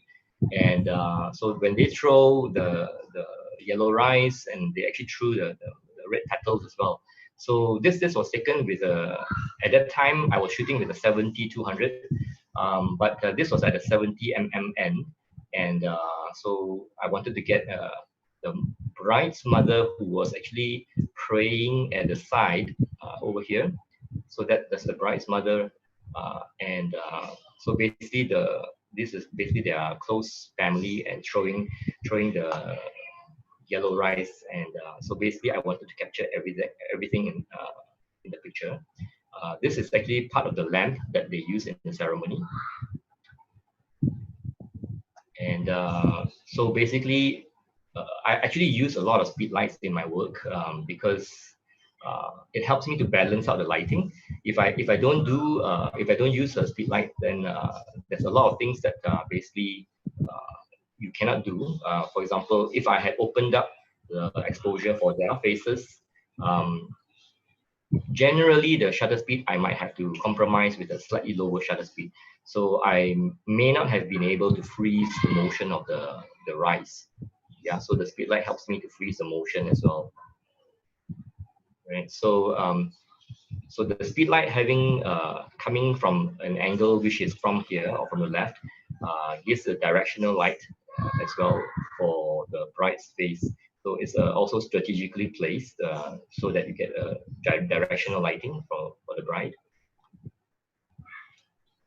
And this was taken again in Putrajaya, where this couple actually is from Maldives, and they came here for their honeymoon, and they wanted some pictures in Malaysia. So this was shot with the sun behind them, and so because of that, the trees are actually the leaves are actually backlit, and I actually changed the colors of the leaves into orange, yellowish orange. Basically, what I did was in Lightroom, you just move the hue slider for the greens towards yellow. Basically, that's and then for the hue slider for the oranges towards orange. So basically, that will shift it, and it looks like almost like autumn. Fantastic for the color. Okay. And let's proceed to next one. Yeah. Okay. So this was taken in film, and so basically this is also a pre-wedding shoot, and so the couple brought their bicycles, and so I had my assistant carrying a speed light, shooting through a shoot-through umbrella on the right-hand side. So basically, I asked the couple to move forward, and then my assistant was moving backwards. So basically, so that I maintain the same distance from the flash to the couple, because I was shooting in manual setting in the flash. So the distance had to be consistent, so that so as they move forward, my assistant moved backward. Okay. So this is one of the few commercial shoots that I do. So basically, this is the late Dato' Tan Chin Nam. He wanted a picture to showcase his achievements in the Melbourne Cup. So it's a horse racing tournament. So I thought of an idea where instead of showing the trophies as they are, I actually wanted a silhouette of the trophies. So basically, using a snoot, and the speed light shooting through the snoot, I highlighted the trophies in a more interesting way, rather than just shooting the trophies as they are. So the snoot actually gave a very concentrated exposure on the wall, and at the same time, because it's shooting through the trophies, you get the shadow. Eddie, before you proceed, just one question from Yeah. Asman. Yeah. He asked that how you have time to set the light. Okay, all right. I just saw it also. So basically, you are referring to the in a typical wedding scenario, right? So there is really no time. So you really need to know your lighting direction, which lighting direction you want on the bride's face. You need to have a rough idea of the final scene that you want. You need to position the lights quickly and in a place where it's safe for your speed lights, so it doesn't drop out and damage your light. A lot of times I've hidden the speed light in very awkward places. For example, I open the cupboard, the wardrobe, and then place the speed light on the top of the higher shelf where it actually bounces into the ceiling and then back down at the angle. So I've actually put speed lights hidden somewhere near a flower pot or inside a flower pot, shooting upwards. So I've placed speed lights in very odd positions. But as long as you know where the light is going to hit and where it's going to bounce back to, then you've got the shot lah, basically. And so basically, I shoot in manual mode. The flash setting is actually in manual mode, and I don't use TTL. So there's actually no time to experiment. If I need to change the power setting, I only have one chance at the most to go and change the power setting. But so before you even take the shot, you have a rough idea what ISO you're going to use, what power setting you're going to use on your flash, and set it to the position, the location where you think will give you the best results. So a lot of it comes through experience, and hope for the best. Okay. All right. So yeah. For like, I have a personal question that just now the last wedding photo with you have 2 or 3 speed light. How much the time that you used to set up? Okay, so for example, for this one, there were 3 speed lights grouped all together on the same towel cooler. So there is so basically it's functioning as a single powerful light source lah, in this case lah. In here there was a single speed light only. In this case there was also a single speed light. So I was actually taking advantage of the mirror on the left. I know that it was going to reflect the light back, and so because of that, so you just get the shot, and so basically you don't really have that much time. And so if you wanted to experiment, you have to know the ceremony. For example, in an Indian ceremony, you have certain lulls, certain break times where, for example, the bride goes to change sari, and so during that time you can go and change your setting if you need to.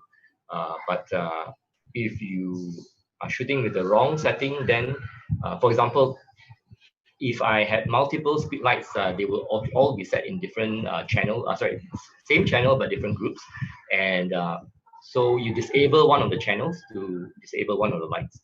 So that's one way you can change the ratio of the light on the fly without actually going to the light itself. Oh, that's a really good tips. So coming back to this one, his face actually was illuminated with window light. There was one window in this room, and so I used that for his as a key light for his face, and I used a speed light on the snoot for the trophies. So basically, you need to think on the fly. because you are just given a very short time to do the shot, and you need to know, combine natural light with speed light. So how are you going to do it? Okay. And the next shot, so I also do some corporate headshots and portraits. So for example, all these were taken in a studio, and that studio, I didn't actually use a black backdrop or change backdrops. Even this shot here was taken with a white backdrop, but because of the position of the light, the strobe, and the softbox in relation to her face and in relation to the background, I got a very dark background. So this actually has to do with the light fall off. So if you know what I'm referring to, light fall off means the further away from the light source, the darker the surface will be. So if you position the model or the person far away from the wall, and your light does not spill onto the wall, you can get a result like that, for example. And there was a small sliver of light over here on the right hand side. That's a kicker light, which I felt that it was needed because the background is dark. I needed to get her separated from the background a little bit. So the one in the center is actually very straightforward. So you have you basically flood the background with light, and you get a pure white background. Yeah, so the light setup is actually very simple. In all the portraits here is basically a 2 light setup. One key light for the face, and depending on the situation, like in this case, the man, there was a rim light just to highlight, just to bring him out from the background. Okay, so Very nice. moving on to, sorry. Oh no, I said very nice. Thank you. Yeah, so moving on to less serious subject matter. This is travel. So basically, this is a town called Murten in Switzerland. It's a very beautiful place. And so basically, I was traveling with my family, my wife and daughter. And so I wanted a picture of them in the scene. And so basically, knowing where to put them in the scene so that their face is illuminated properly and in relation to the backdrop. So if they were just a few steps to the front, then they will be in the shadow where their face will not get the light and they will be dark. So I wanted the same amount of light on their face in relation to the scene on the outside. So that's why I actually positioned them there and told them to look out the window. So this is actually a elevated walkway. It's an elevated walkway. It's almost like a walled city surrounding very old buildings. And the rainbow is actually it's actually a real rainbow. Right. And this is near Murten. There's another town called Neuchâtel in Switzerland. I just like this picture because of the combination of colors. This is winter in Switzerland, where these are willow trees, and the orange color actually stood out very nicely against the blue sky. So yeah, so my taste in landscape is actually very simple. And so this is actually a town called Wengen. It's a ski town in Switzerland. And these are the buildings where the town is. And in the town, there actually was a mirror. So I thought that this would be a nice way to show the mountain peaks, the snow-capped mountain, in relation to the town. So the mountain is, the town is actually nestled at in the snow-covered peak, snow-covered slopes itself. So actually, it's a very, very beautiful town. This picture on the right is also taken in Wengen, And these are trails, aeroplane trails. You can see that there's actually the moon there. Can you see the moon? Yeah. Yeah, so the moon was there, so that was a bonus lah. And so what I liked about the picture is that the peak actually caught the light. It's just a sliver of light from the sun. So again, it's an orange and blue combination, which I love lah. It's a This frame in was- frame. Sorry. It feels like the frame inside the frame. Yes, it's a frame inside the frame, the one on the left. So this was in Paris, and so another way to take the Eiffel Tower would be to frame it. This was in autumn 2014, and so I thought that the colors of the leaves were very nice to frame the tower itself. And so it's a very straightforward shot. And the one on the right is the Notre Dame Cathedral, which was burnt. So this is this. Thank God I actually visited before that thing happened. And again, I like to frame the shot with leaves. And again, this is actually blue and almost orange, but it's a more warm color versus cold color. So I like to contrast the two colors. And so having shot it at the angle, you can see that the light is falling from the sun is coming from the right, and part of the building is in shadow. So again, I like to shoot it that way as well. Okay. This was in Rome, and I took this picture because from where I was standing, it appeared that the statue was reacting to something. The tower, it was something in the tower that made the statue react. So my interpretation of the scene, so I framed it that way because that is how it felt at the time. And so the one on the right is windows, and they actually are very they are most of them are actually Catholics, and so the drawing, the painting of the Virgin Mary is there. Is that the wall painting? Yes, it's a wall painting. It's actually you can see there's actually a dove there, and yeah, it's a painting. I'm zooming it in so you can see it a little bit clearer. Yeah, it's a painting on the wall itself. So yeah, I thought it was very nice to have it on your house itself. All right, so moving on, this is in Venice, and this was at the St. Mark's Square, where we had to wear those Phua boots, where it was flooded. It was completely flooded. This is actually a phenomenon in Venice called I think it's called Aqua Alta, where the water actually comes in and it floods the streets. And so we actually had a you could say that it's a misfortune, or you could say that it was what do you call it, the luck to actually experience it, because for the first time when traveling, we had no choice but to wear it. Where they actually sold it in the streets. We had to pay for those type of boots.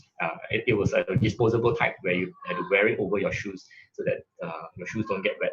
And it was still raining when I took the shot, still drizzling, and so basically what I was looking for was a composition in the what do you call it, the diagonal, imaginary diagonal line that the lamppost created, which led the eye to the boats. And this was taken in Suzhou. This is it's a type of museum where so as you were going into the museum, there's actually a koi pond. So basically the reflection made me feel that it was I thought this scene was quite surreal, and so it looked like a painting almost. You have the reflection of the trees. This is actually the shadow of the trees which were above it, and you can see in the reflection that the trees were extending past the wall, and because of that, it created a reflection there, and the koi fish were actually going in this direction, so it was leading into the picture. So I thought that was quite nice. All right, so okay, so there's a question from Eddie. What are the challenges in shooting Indian weddings compared to Chinese weddings? So basically, because of the customs are different. To me, I actually liked I like shooting Indian weddings because it's the rituals are actually a lot more meaningful. I feel each ritual has got a meaning, a religious meaning to it, tied to it, and so for example, Chinese weddings, you have the tea ceremony, you have the Chip San Leong, the fetch the bride, and you have the obstacle games, and all that. So basically, that's about it. That's unless you're going in very deep into the customs, where you have the like Kamche, where they do a lot of customs which not everybody follows. But in a typical Indian wedding, the rituals are followed quite closely, especially for the Ceylonese. The rituals are very important. So basically, the challenges in Indian weddings, I think maybe it's happening a lot faster than Chinese weddings. Chinese weddings, you may have the time is a little bit more flexible. You might have the opportunity to restage some scenes, whereas the Indian wedding, it just moves on, and you basically don't have time to say, okay, we do that again.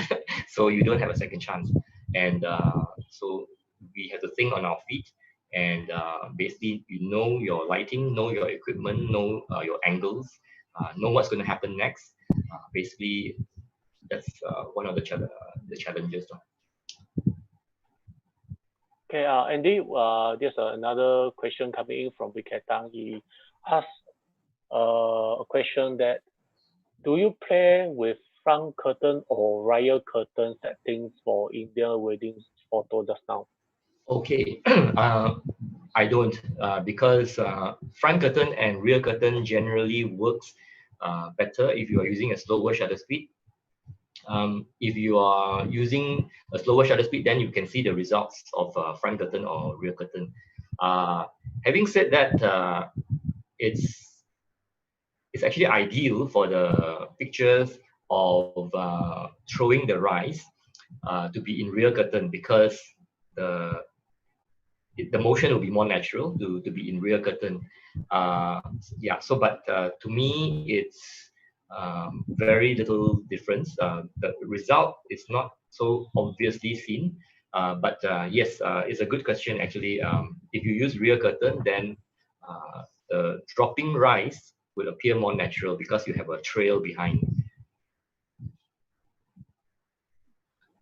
Okay, Okay. so I'll move on.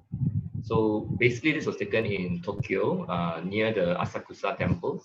And so this was actually an overhanging branch of flowers, where I was actually walking on if I refer to the next picture, then you can see what I mean.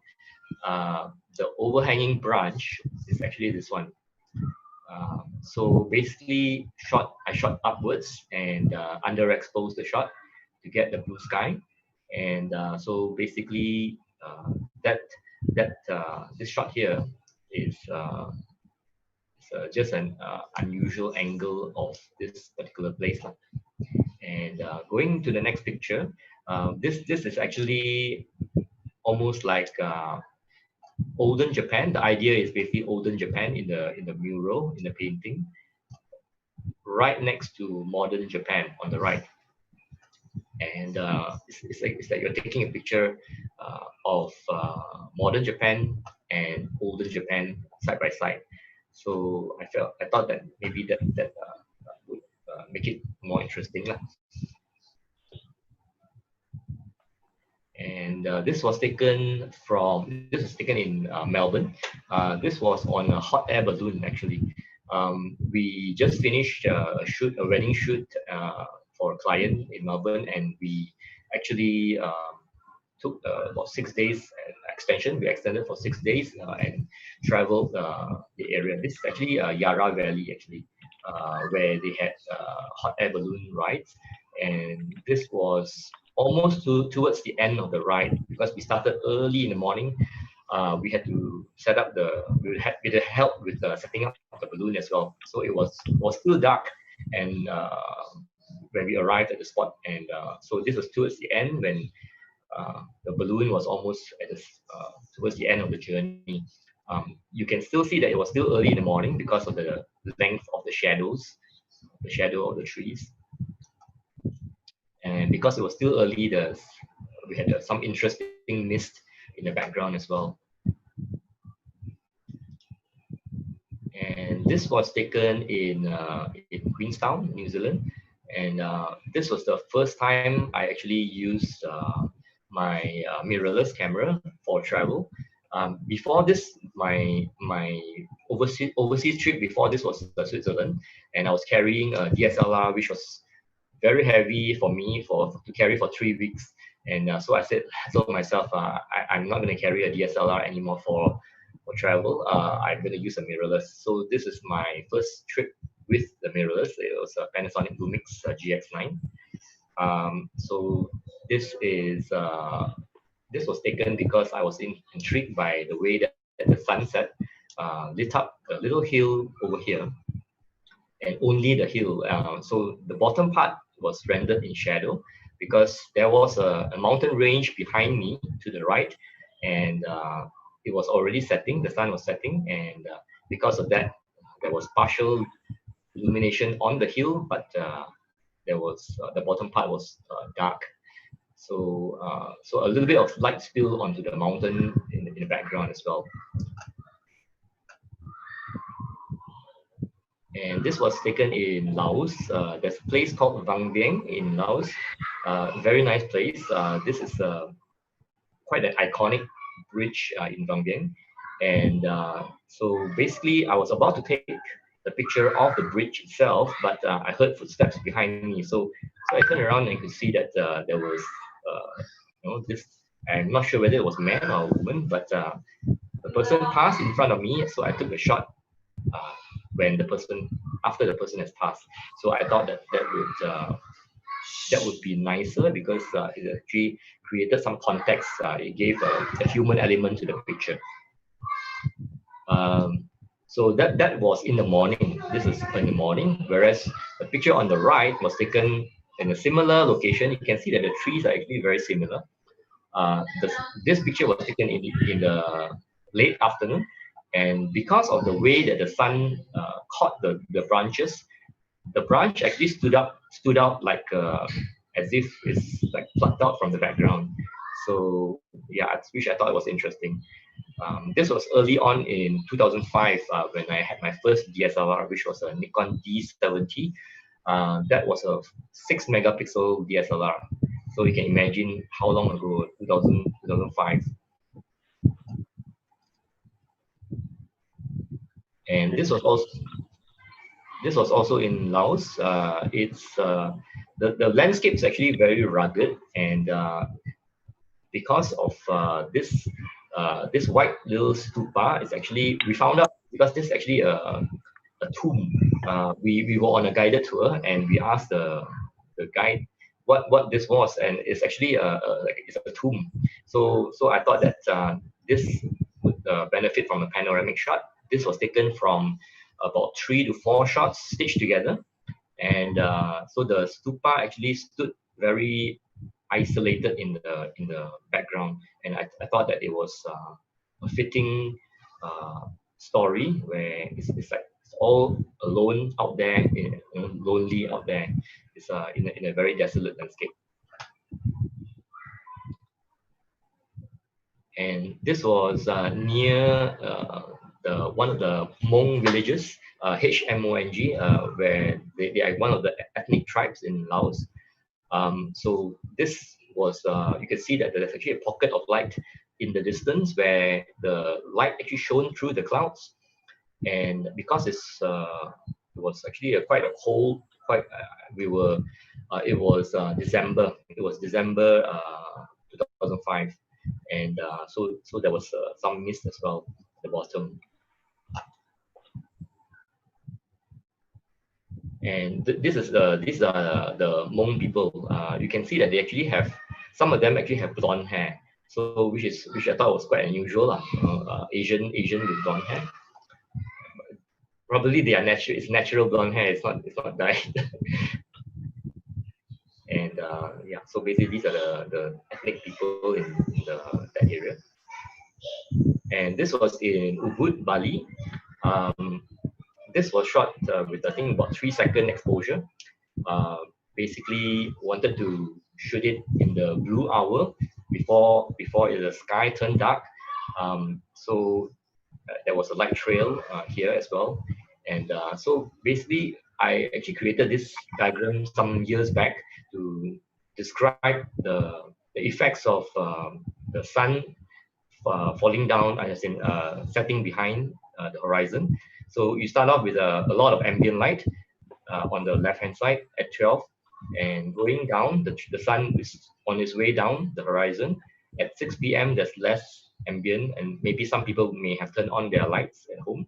At 7 p.m. there might have been a balance because more people will turn on their lights and there will be less ambient light. And at 8 p.m. the shift of ratio happens, and finally at 9 p.m. it's too dark to take pictures. So that is actually the reason why we shoot at the blue hour, because if we don't shoot it while it's still blue, then the top of the buildings will actually disappear into the jet black sky. So this is one of the ways that I actually described it. This is Bukit Tabor in otherwise known as Klang Gates in Melawati, Taman Melawati area, near the zoo Negara. This was taken in the afternoon. One of my favorite hiking places many years ago. So because I used to study design art college in Malaysian Institute of Art, and that was our background, our backyard. So so we actually hiked up there quite often. This scene may not be very familiar with many people because most people will hike up there in the morning. In the morning, whereas this was taken in the afternoon because after hiking up in the morning, I realized that the sun was in front of me. So I hiked up in the afternoon to see how it would look like. So just for comparison, I will show you the morning shot. So this is because the sun is right in front of me, and it causes a loss of contrast in the peak. And so it's a different feel. You might get some dreamy kind of feel in the morning, but in the afternoon you get a properly lit sky with blue sky, landscape versus blue sky. Andy, just to interrupt a while, yeah. Patrick here. Someone said that you are no longer allowed to climb up this hill, right? Is it true? Yes, that was many years ago. And a lot of places nowadays actually we are prohibited to go in already. So this, I'm not sure about Bukit Tabor. It might be, you might not be able to go in now. So it's actually a pity. Actually, there were a few places that I went hoping to take shots again after many years, and it was all fenced up. And yeah, so it's just a pity. I see. Thanks. The next shot, this one is one of the places which I mentioned was not fenced up at that time. This is actually Batu Dam near Batu Caves, and now it's already fenced up. You cannot go into to the water level. Maybe you there might be another way to go in. I am not sure, but from the dam is actually the road line is the dam, and from you can see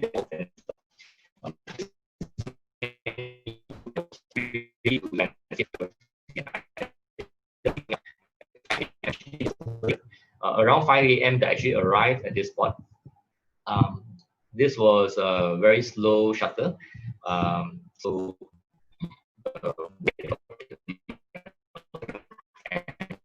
this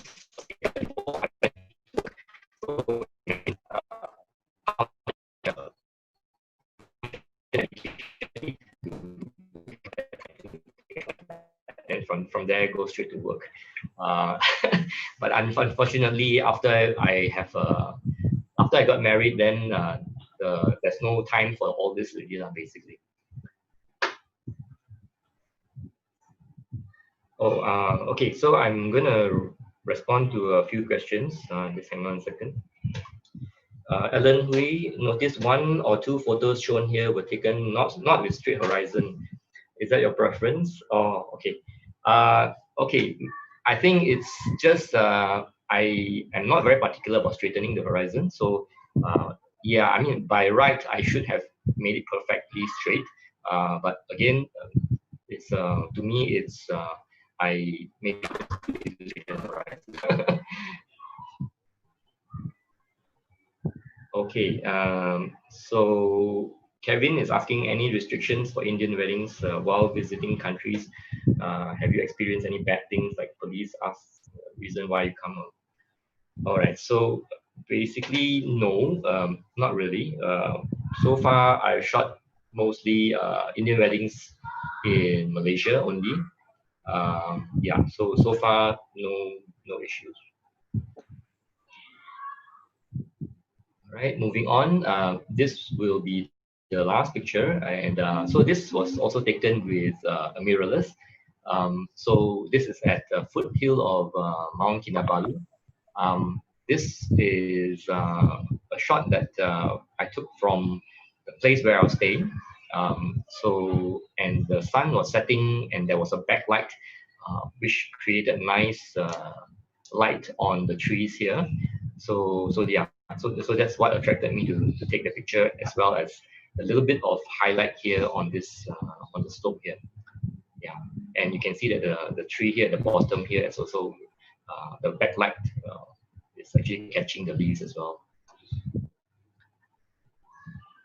Right. So oh yeah, so that's all for my presentation.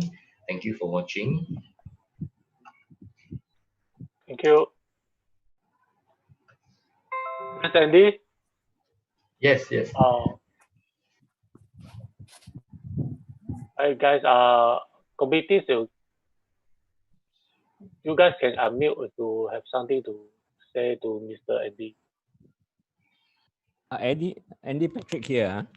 Yes. You gravitate towards shooting Indian wedding? Do you specialize in it, or by some connection, or by stroke of luck?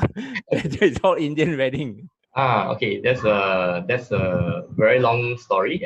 But it started when I actually at the point where I have not even a single Indian wedding in my portfolio. That was early in my career where I shot a church wedding, and so a couple who attended that wedding actually came to me and asked me to shoot their wedding. An Indian couple who asked me to shoot their Indian wedding. So so that's how it started. So from there, word got around, and the word of mouth is basically what drives this further. And so it's why Indian weddings, but specifically, I think it's because I have built up a portfolio of Indian weddings so much that couples, they come to me because they know that I understand their ceremonies. I understand, I can anticipate their rituals, what's going to happen next, so that I'm always at the right place when you need to get the shot, and I'm basically aware how important the rituals are. And yeah, so basically there's no particular reason. It's just yeah, when once you continue on that path, then your portfolio is filled with a lot of Indian weddings, and you naturally attract them as well. I see.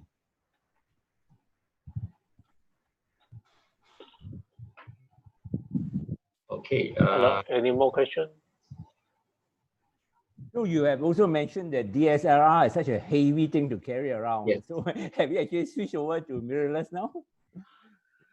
Yes, mirrorless is a lot better. I was using I still am using a D750 Nikon for my work, but that was, I carried it to Switzerland, and that was the what do you call it, the straw that broke the camel's back lah. Because it was so heavy, and when you're traveling with family, you're not only carrying a camera, you don't have to take care of your camera, you have to take care of your family, and you have food inside your bag, you have water bottles, you have a lot of things, and it all adds up. And so as you age, then you find that it makes more sense to go mirrorless. And so the mirrorless that I have is a Panasonic Lumix GX9. So I specifically bought one with a 1260 mm lens. Reason was that actually translates to a 24-120 mm, 2420 mm, which was the range on my D750, which I use for my other travels. And I've gotten so used to it that I just wanted a lens that matched that focal range. So for people like us getting up in age, mirrorless is the only solution level, only avenue available. I think mirrorless is improving and advancing very quickly. And even though my camera is a micro four thirds, I think in bright daylight it's good enough for travel.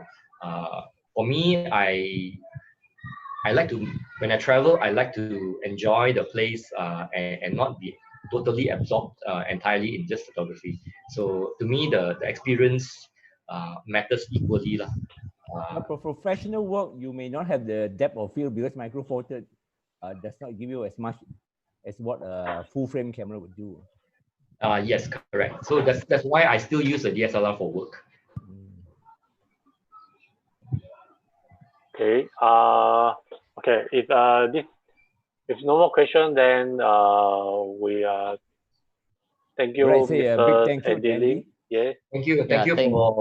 Thank you for having me here. I appreciate your invitation. So yeah. We Thank look you forward for to participating in our activities and make your presence felt. You're most welcome. thank you for Mr. Andy Lim. We still got the certificate for you, but due to the MCO, we'll pass you later after worries. this one. No worries. We send to you virtually now. COVID-19 has changed the new normal. We do not give you a physical thing. So thank you very much for sharing. You're welcome. You're welcome. Thank you. Thank you very much. Yeah, very Thank you. nice sharing. Thank Okay. you. Hopefully we can catch up with Mr. Andy Lim in the future in PSPJ meeting. Yeah, I hope to meet you guys as well. Okay. Yeah, Thank you welcome. very much. Okay. Bye. Okay, bye. Yeah, thanks. Okay. So okay. Our next guest sharing is from Mr. Chao Wai K. He's a architect by profession, and he started his photography journey since 1970s, and he won the prize in Para Inter School Photography Competition Award of Excellence. He's also won the Award of Excellence Major and Scale Building 2003, Gold Awards of Excellence in Design Education Buildings to 2013. And he's using Nikon gears, Nikon software, View NS, and Capture SD. So let's welcome him to PSPJ monthly meeting on live.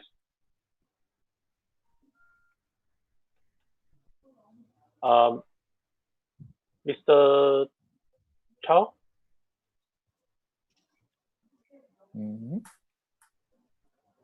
He's sharing his screen now, is it? Okay, let me take Mr. Chow. I'm stop your sharing now because we have few questions to you, or we have some word with you. Committee, anything to say before we start the sharing? No, we No, need to wait. We wait for Mr. Chow. So if like that, can you share the shortlisted photo first? Seeing waiting. Okay. Mr. Chow, we share the shortlisted photo before Okay. before your sharing. Is that okay? Okay, no problem. Okay. Yeah, hi, Mr. Okay. Chow. Our shortlisted photo for the month of May 2020 for the street photo. The shortlisted listed photo goes to from Albert Law. Hey, we can't see the screen. You can't see the screen. We can see David Chu. Oh, because I share. Okay, let me share to you. Hold on.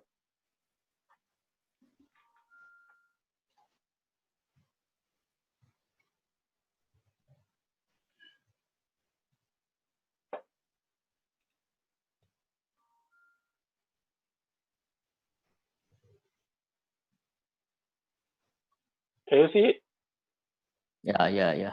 Yeah. Can. We can see it. Yeah, can see. So Okay. this one. Okay. The shortlisted photo goes to Mr. Albert Law, Alan Hui, Nyo Chung Hua, Patrick Lau, Eddie Chua, and Wang Gok Cheng. Okay, for Street photo. for the shortlisted photo for food photo is goes to Kia Seng, Clement Paul, Cindy Kwek, Cho Liang Yong, Yan Xuan, Jessie Ng. Yeah, congratulations. But we still need to Congratulations. select the best photo, right? Later. Okay, later we'll announce the best photo. Okay, at the moment,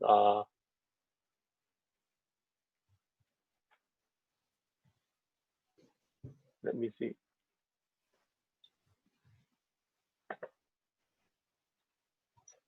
Okay, at the moment, we proceed to Mr. Charles sharing.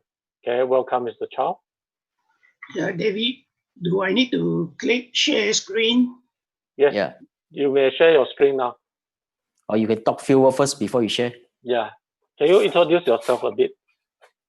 I want to bring in my PowerPoint slides first. Oh, okay. How to do that? You just share your screen.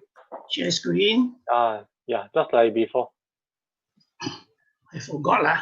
You open your PowerPoint first, then you share the screen of the PowerPoint.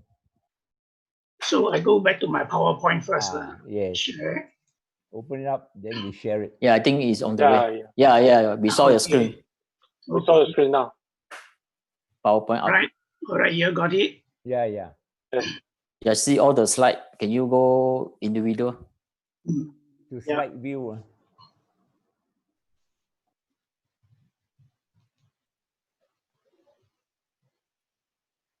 Click on the slideshow. Yes, it will start. Click on to the new slide, correct? No, the slideshow. The first one. There. The first small icon. This one, yes, correct. From beginning. Left top. Yeah, that one. Okay. Okay.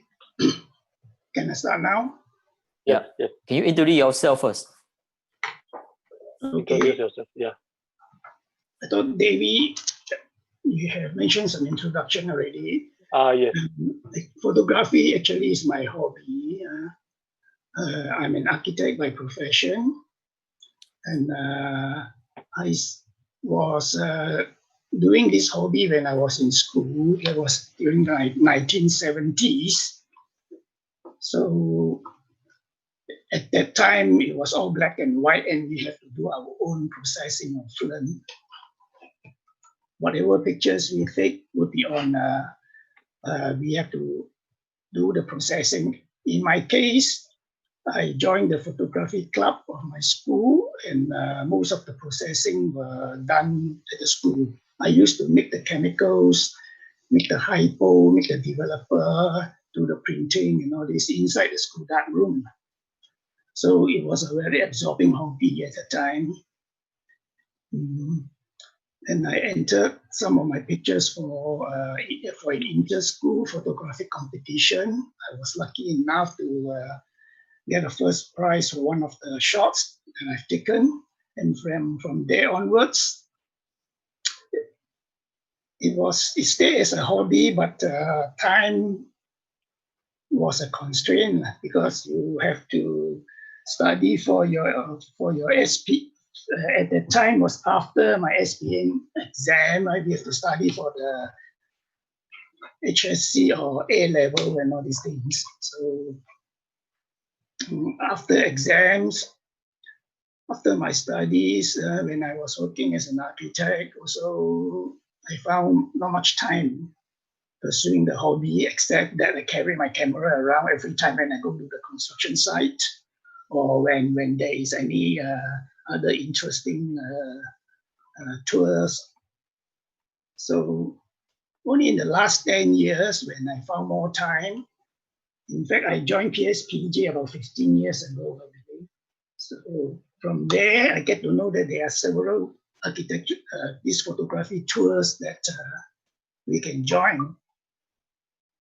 I am very pleased to join those tours because those are the tours which can take me to places where a normal tour can never take you to. If you join normal tourist tour groups to places of interest, that will never take you to places where you can have a good setting for photographic shots. So from then on, most of my holidays are on photography tours. I want to share with members of PSPJ and other people viewing my photography tour to Masai Mara last year. Masai Mara is in Kenya. The actual date of the tour was 26 July to 2nd of August, a total of 8 days. We spent 7 nights in the camp in Masai Mara, and we had 6 full days of wildlife photography shooting. This is my journey to Masai Mara, Kenya.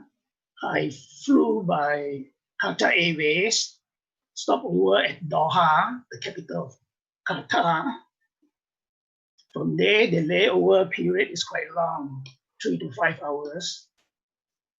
And after that, onward journey to Nairobi. From Nairobi, we have to take a four view. The 4 views are waiting for us there to go into the nature reserve, Masai Mara Game Reserve, or sometimes they call it Masai Mara Nature Reserve.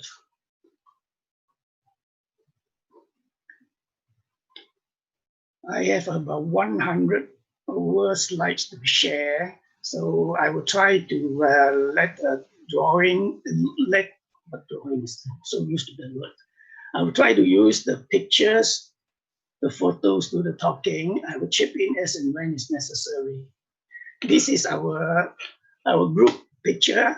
Altogether, there were 13 of us with 3 organizers and 5 local guides.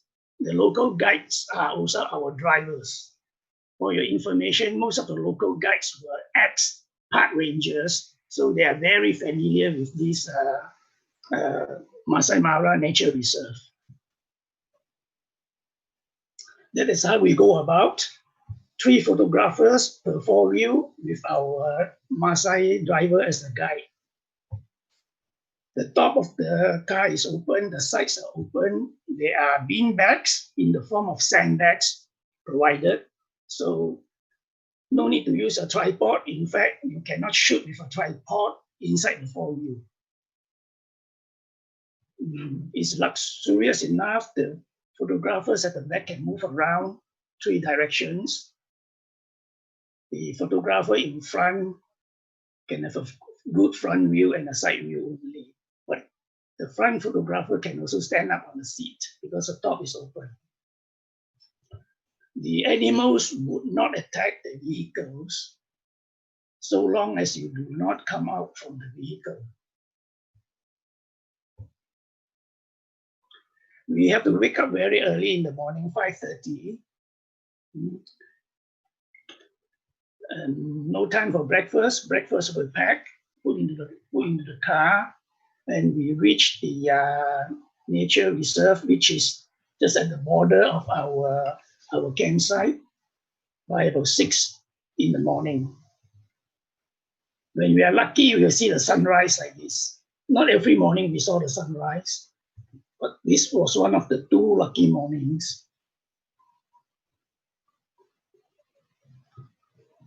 Elephants are quite a common sight.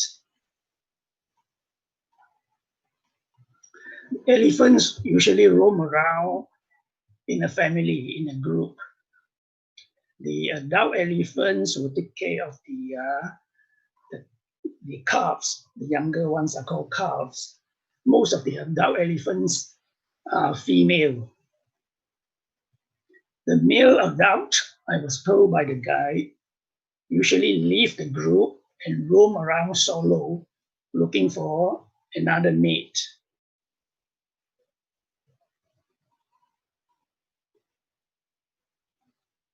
If you have any things to ask, please stop me when I'm going through the slides.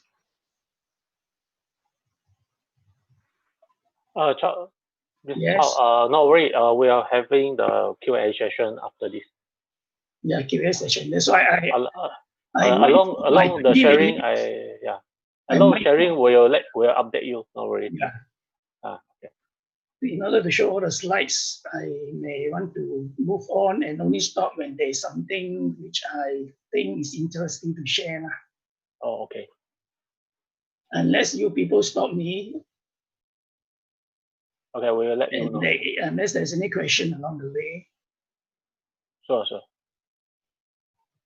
I've changed some of these slides to black and white because I thought photographing an elephant in black and white is quite interesting.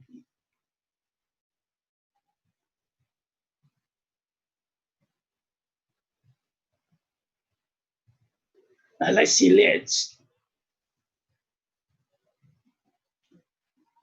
This is a sunset shot of a solo elephant. I believe this is a male. There's no other elephants around. The Maasai people are very friendly and great hosts. We were invited to one of the old Maasai village to be entertained by them. They are good dancers and singers. The men, women, and children all came out to entertain us.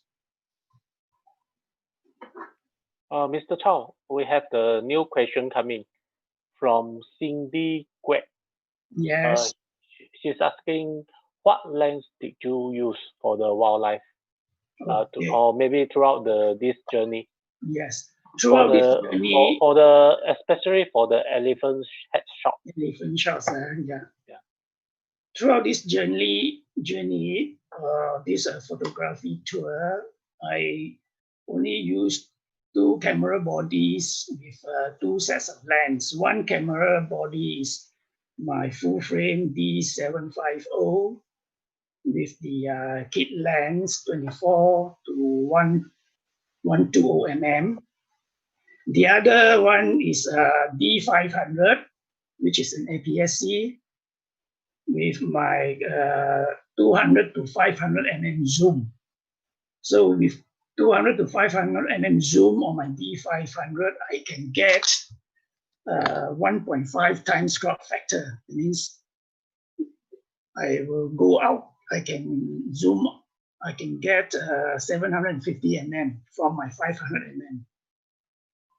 Most of my, like the animal shots, the elephants were quite far away. They were using, those shots were using my 200 to 700, 200 to 500 on the D500.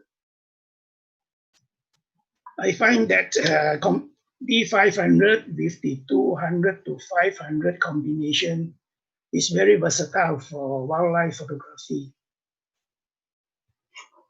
Coming back to this village scene, yeah. These are very friendly and fantastic people. The Maasais, especially the Maasai men, they are very athletic.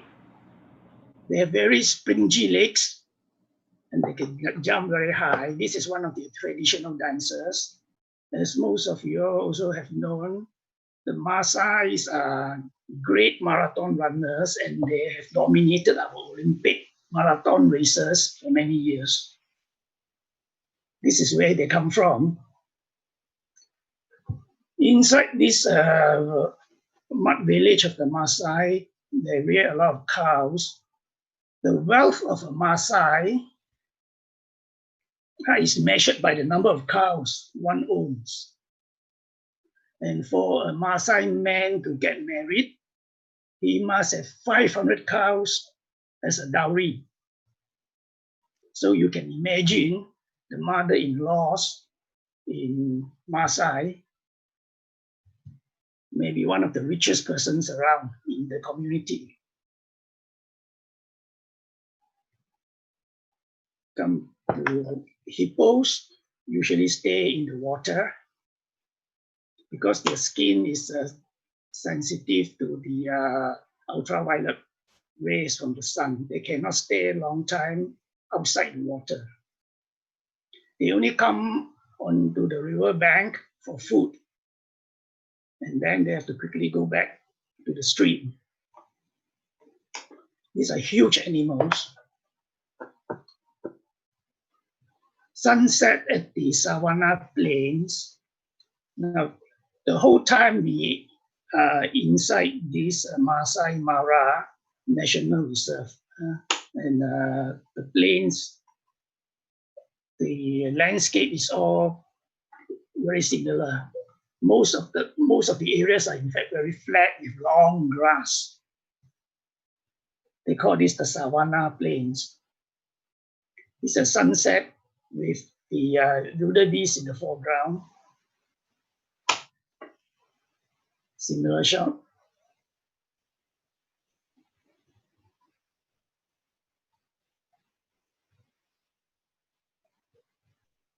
You see the area is very flat. For your information, Masai Mara is a little bit bigger than 2 times the island of Singapore. That for the African standard is not very big. Masai Mara is not a very big nature reserve in Africa. Serengeti to the south of Masai Mara is even bigger. Serengeti, if I remember, is about 30,000 square kilometers.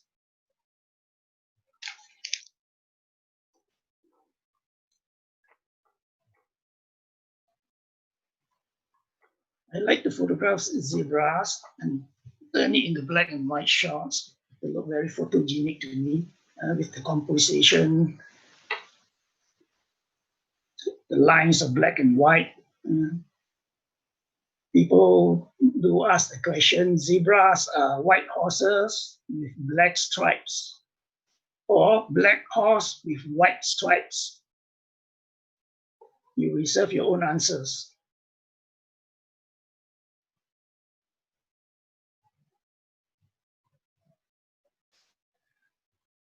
Wildebeest always roam around in groups. There were 2 to 3 million wildebeest in the Masai Mara plain roaming from Masai Mara to Serengeti. They are migrating both ways. So every time when you see a big group of wildebeest, you are bound to see zebras. Apparently, zebras and wildebeest are very compatible animals. and they can coexist peacefully together.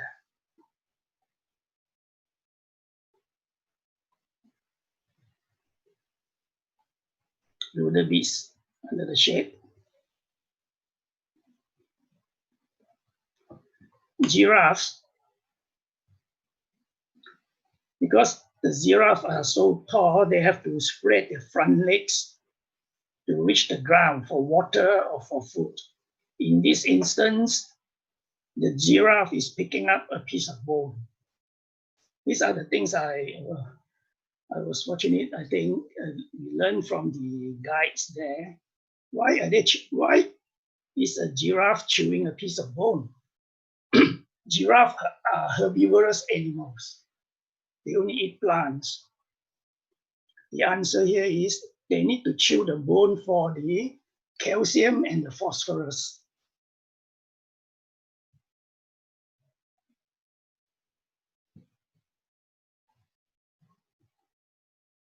Rhinos.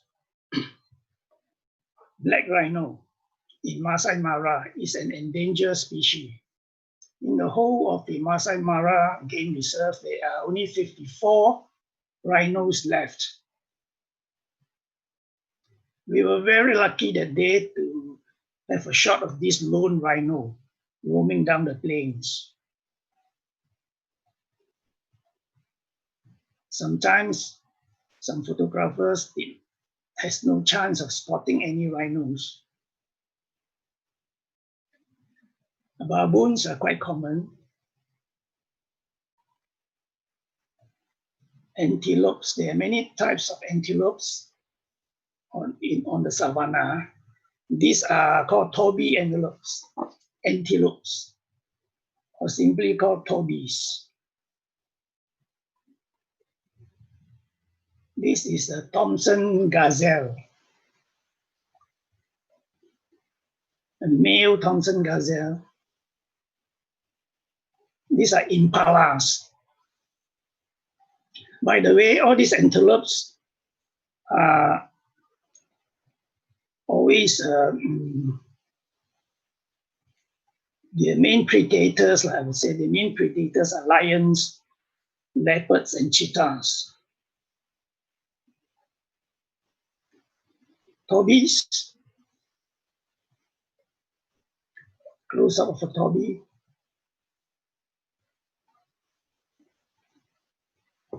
Tobies against the skyline.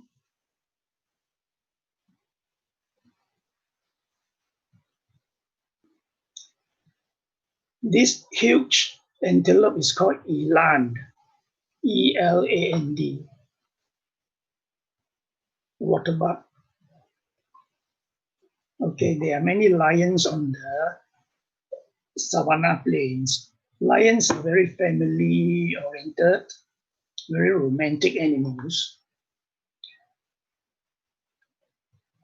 And they often take care of their cubs very well.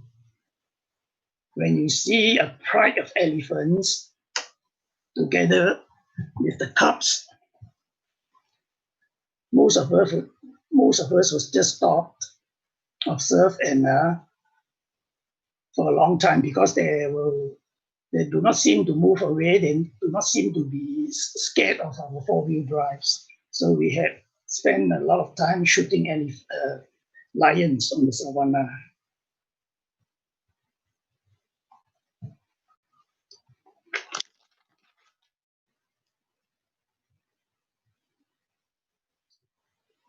Yeah, as I said, the lions has got very strong family bonds.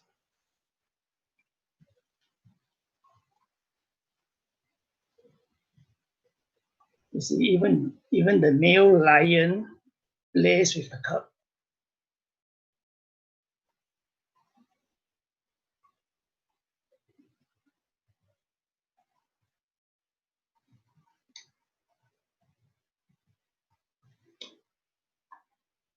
They are also intelligent animals. When they go hunting, there will be one or two adult lions left behind to take care of the cubs.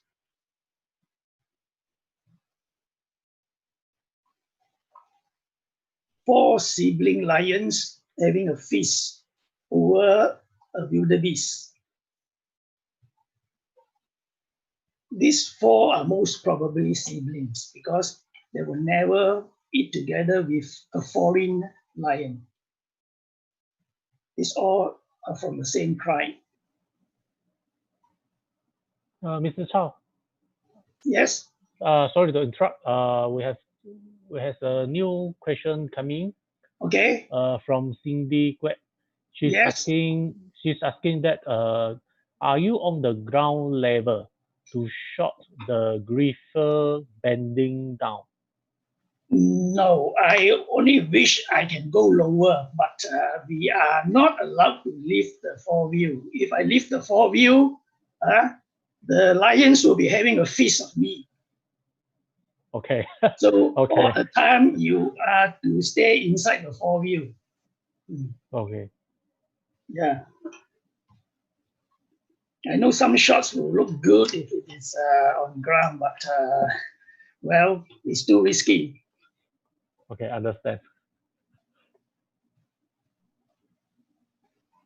Sometimes if the animals are on higher ground, then it will appear that the angle is quite low. But all these shots are inside the 4-wheel on a beanbag or sandbag provided to us.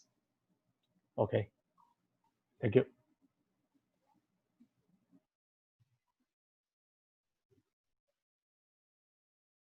I think these 2 are male brothers, young males. Mother with the cubs.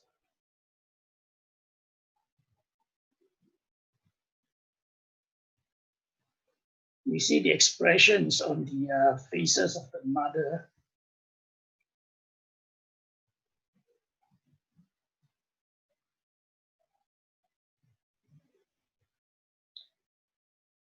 Okay, this is the king of the savannah.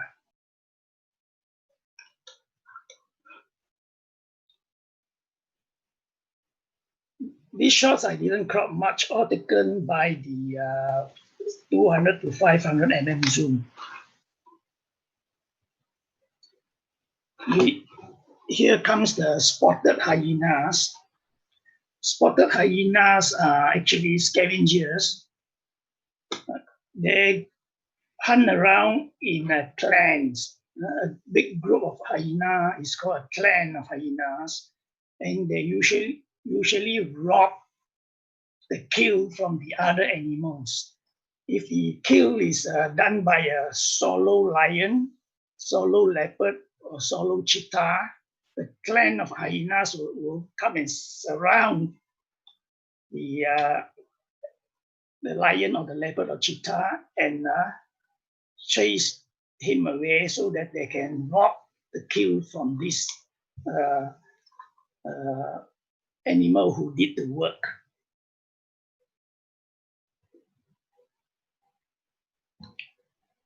This was taken early in the morning on our way out to the nature reserve. Most of the hunting were done during the dark. It's a Cape buffalo. It's a huge animal.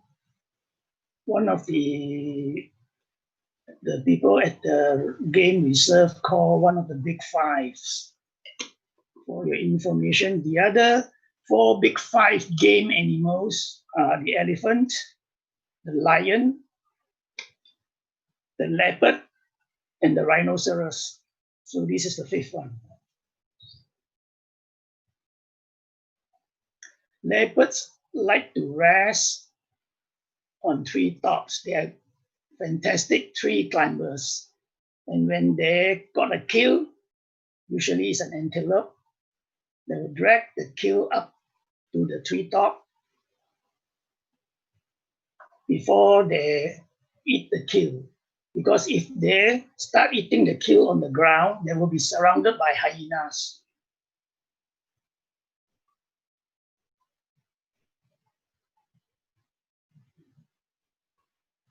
Leopard.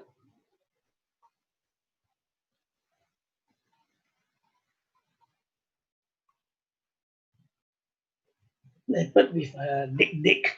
A dik-dik is a small antelope.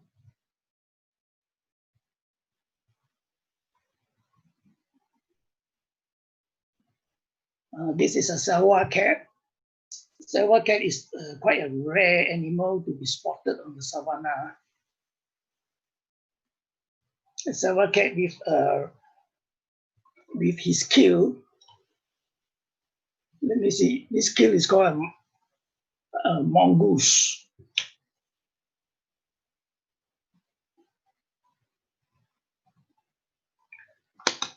A cheetah. Before I went on to the trip, I found it hard to distinguish between a cheetah and a leopard. Both have spots. So the main distinguishing mark between a cheetah and a leopard is the black streak, black line below the eye, all the way running down to the mouth. This is a cheetah. A leopard do not have that. This is a leopard. Cheetah. The other distinguishing mark is that leopards generally has a smaller head, but a very well-built body. This, as most of you know, leopards are the fastest animal on the ground.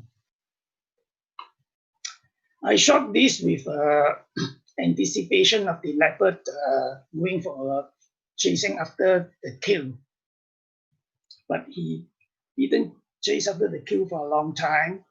And my setting was 1-2000 5.6 single point focus. Single point focus will give me more accurate focusing for non-moving objects. But suddenly, this leopard spotted a dik-dik in the bushes and started to go after it.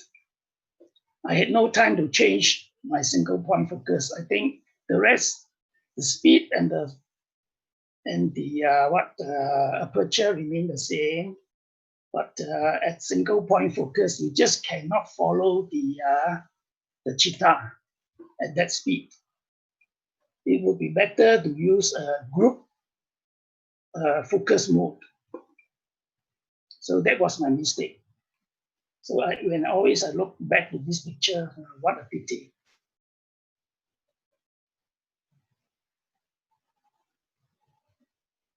And when he caught the dik-dik, that's what we get. The setting is correct. But when animals in quick motion, we have to use group focus mode. That was the lesson I learned. Okay, I think that's about all for the animal shots. Where do we stay? We stay in this camp. Talik Ukinya camp. Just next to the border of the game reserve. Each tent sleeps 2 persons. We have an ensuite bathroom.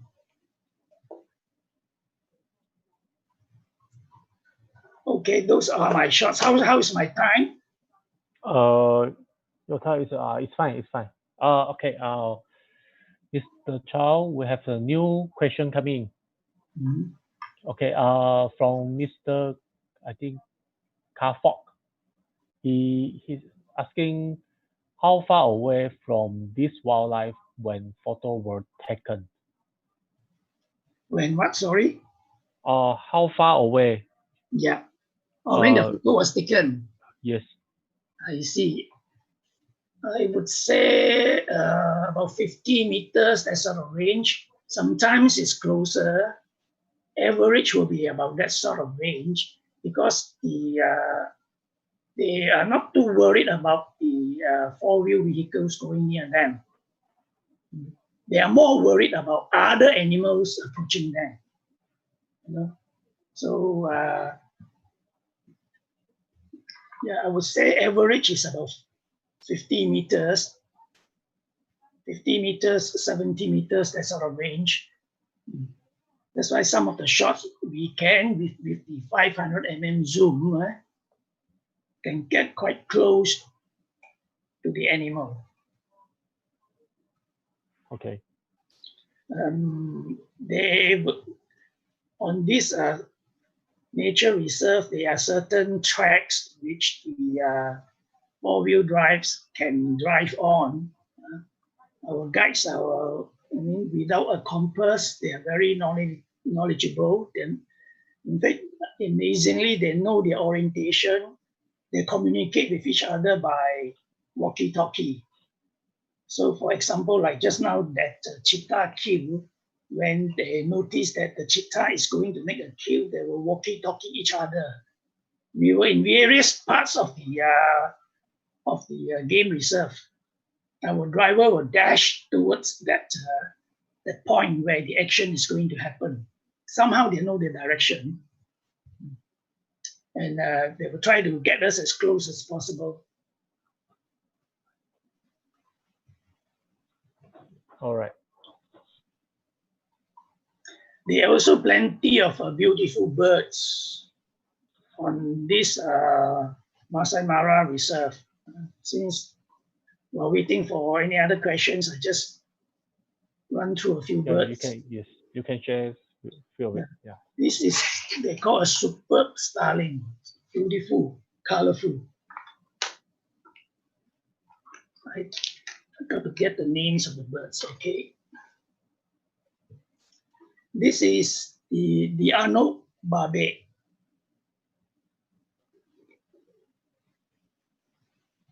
The Arno Barbe. This is, I cropped the head of a vulture. This is a vulture.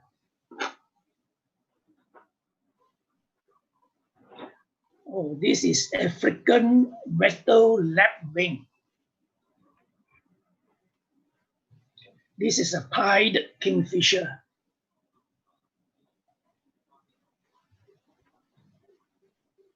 Crown cranes.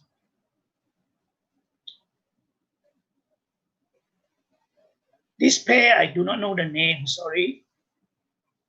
That's all for my sharing. Okay.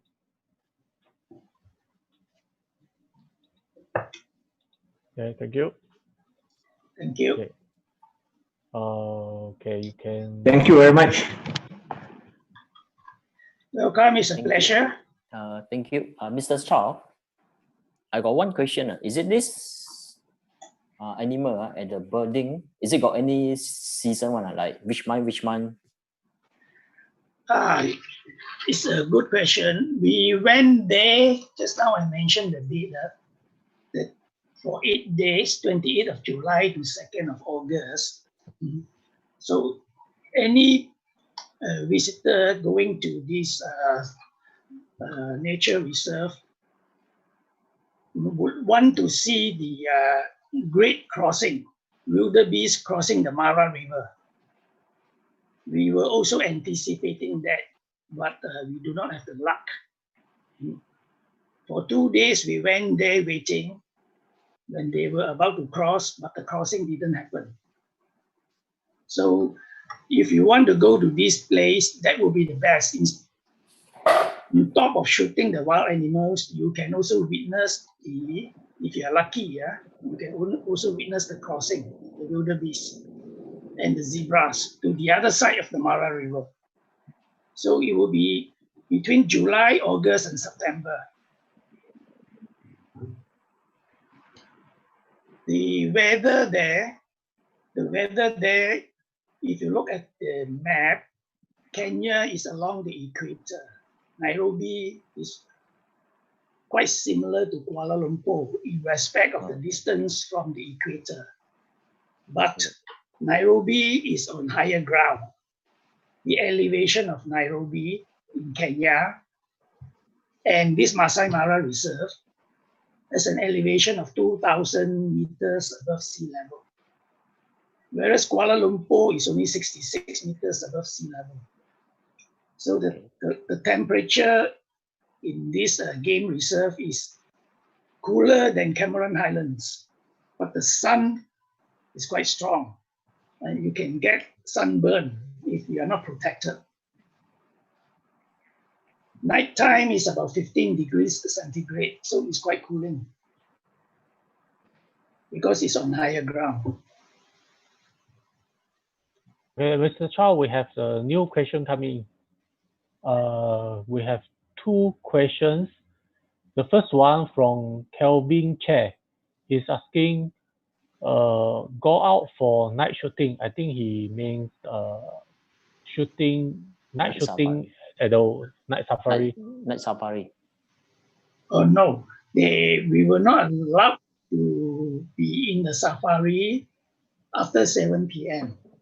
So we have to leave the park by then. Otherwise, the park rangers will come and arrest you because it is also dangerous to do night shooting without proper guidance. Okay. Another question. Yeah. Another question is from Mr. Ka Fok. He asking, what are the camera gears recommended? Oh, I have mentioned that earlier on. What you need is a camera with a quick burst speed. Okay. For that I took along my Nikon D500, which can go up to 10 or 12 frames per second. My D75 750 is a bit slower for more stationary objects, and you need a long lens. The 70 to 500 mm on D500 to me is a very good combination. Of course, you need a medium lens because sometimes the animals come quite close to you, or sometimes you want to take some landscape with the medium lens. Try not to change camera while on the savannah because the roads can be quite nasty. So it's not recommended to change lens while you are on the savannah. Have two bodies, at least two bodies. Okay, Mr. Chow, one question from me. How many memory card you bring? I took along about 4 camera cards. Each card is about 120 gig card. Okay. Altogether for the 6 full days of shooting, with sometimes bursting and all these, there were about 4,000 shots. Yes, you bring your computer and the external hard disk? I don't bring my laptop and all this to download and process. I don't have that habit. So everything is stored inside the card. Do you have a portable storage? No, I also do not bring along that. Okay. I know some people do that. It's quite useful. Yeah, as an insurance, just in case you damage a card or you damage a camera.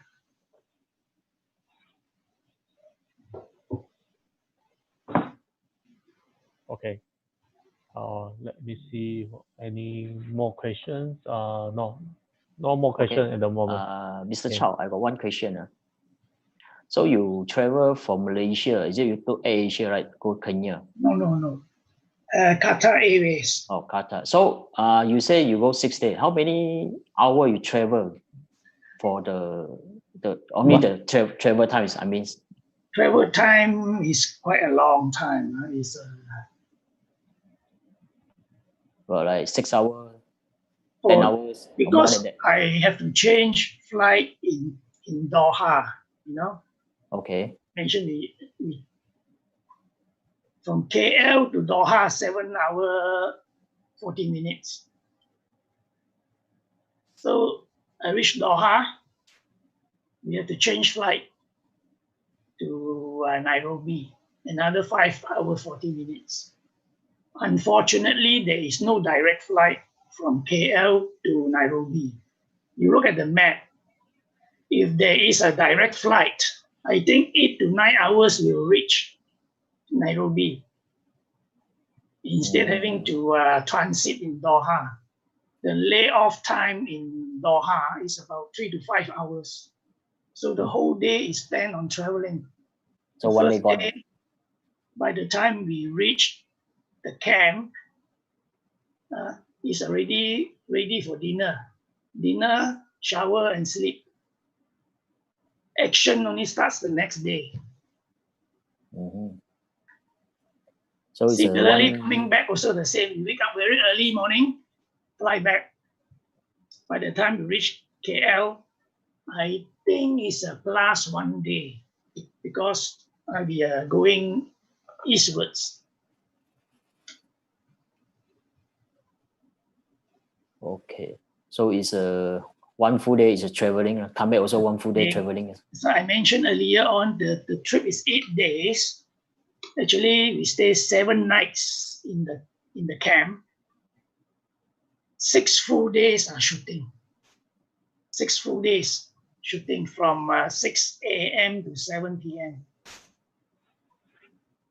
Basically, it's 2 days for traveling. Yeah, 2 days for traveling. You have to allow for that. I think this tour also not cheap. Is it need 20K? Yeah, it's not cheap also. 20,000. Much like this. Oh. Yeah. Flight depends what I talk about the flight first.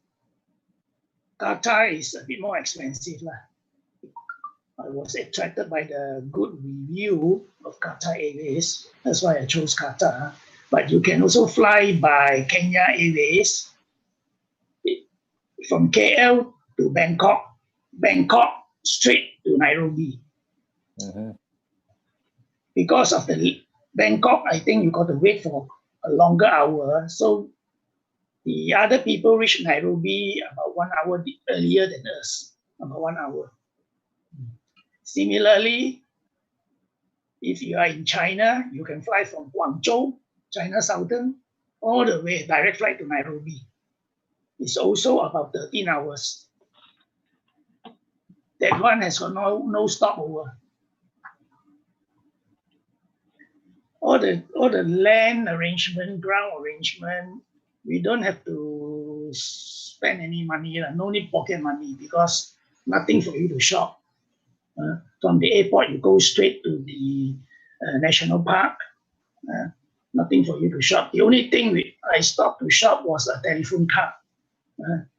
Telephone card, which is $2 or something like that. Other than that, you do not need to change the local currency. Food, land transport, accommodation is all provided under this land arrangement, which is about $2,700. Almost $3,000. Yeah. Is it we need to apply visa? We go to the Kenya. No need visa. No visa. Thank you. No need visa, but you visit Kenya or for that matter, other parts of Africa, you need to have the vaccination against yellow fever. Okay. It's a good experience, I would say.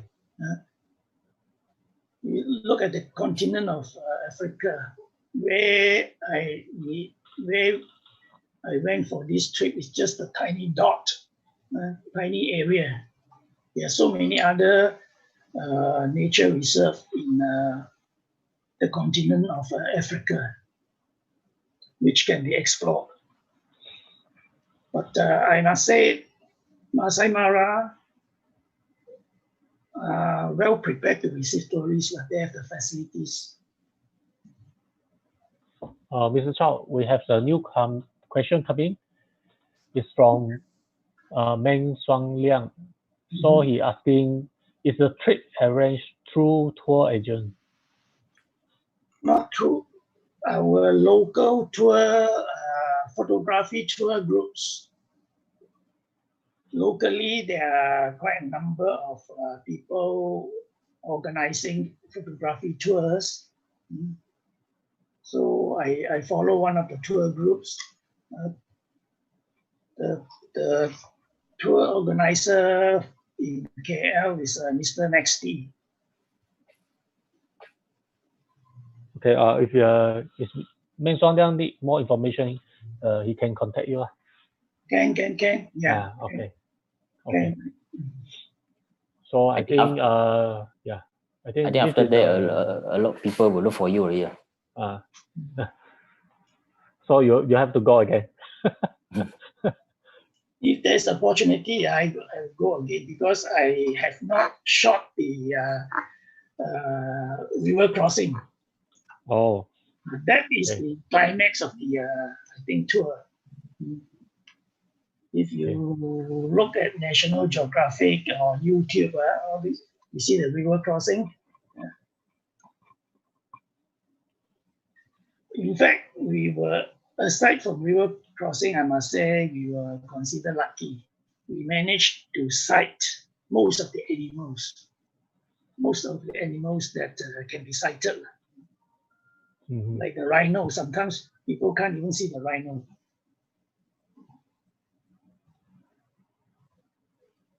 All right. Okay, I'll stop your screen sharing. Okay. Okay, now Okay, thank you for sharing, Mr. Chow. Thank you for sharing. Welcome, it's a pleasure. Very nice experience. PSPJ next trip there.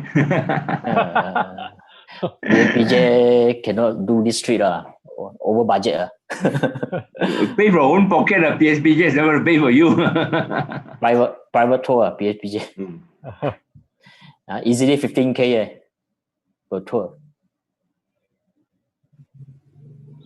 Yeah, I would think around that 15 to 20K. Okay. Really thankful to Mr. Chow for sharing. Hopefully in future we can see more of your work.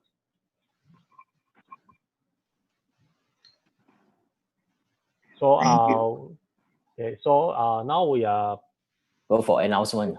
We proceed to the photo contest announcement. The result for photo contest. So how many beers submitted the photo? How many total number of photos for each category? How many was submitted? It's actually hundreds. Almost 150. Photo 150 plus. Oh, that's very good. And for the street photo it's 160 plus. For the food photo it's around 50, 60, around that number. 60 plus. Better, yeah. Better than when we have physical meeting lah. Offsite meeting, we have more people participating. If email, because probably the email, the procedure is more complicated than the direct posting easier. Posting is easier, faster. But quality-wise, is it email is better or through Facebook better?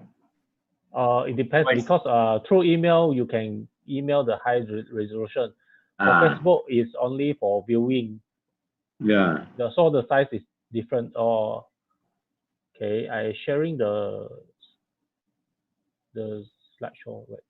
You're sharing all the photos for viewing, or no, for shortlisted. Shortlisted only. Yeah, because they can. We share all the photo with text very long time. Okay. Yeah. Okay. Can you see it? This one taken in Ipoh, eh? This one taken. I'm not sure. Either, I have to check with. We're in Concubine Lane there around Ipoh, eh? Okay. So this one is a street photo. The best photo for street photo. It's won by Ellen Hui. It's a Miss Ellen Hui. Miss Ellen Hui. So we'll get the token membership. Yeah. So I'm not sure she online or not. Yes, in Ipoh. She said. In Ipoh. Congratulations. Okay, congratulations. This one's Sifu. Okay. So she will get the token, but due to MCO, we cannot give now. Yeah. Okay. Okay, this one is a street photo. It's a very creative. Then the people just ask me how we choose the photo. Okay, normally we choose for creativity and the unit photo. That means unit photo means only one, only you. most we charging in the creativity. So our invited guests will charge this photo, not the committee. So plus minus the technical photo skill. Okay, next. Okay. This one, the photo, the best photo is won by Mr. Clement Paul. Yeah, for photo come out is a garlic. So garlic can cure COVID-19, is it? Yeah. Donald Trump said that, not me. Okay. And this one is the skill also. Okay, we got some announcement. Is it our treasurer announce anything? Treasurer mic is off. You can open the treasurer. Okay, I'm mute already. Victor, is it treasurer in? Can you try to talk, Victor? Treasurer went to AM, one MDB already.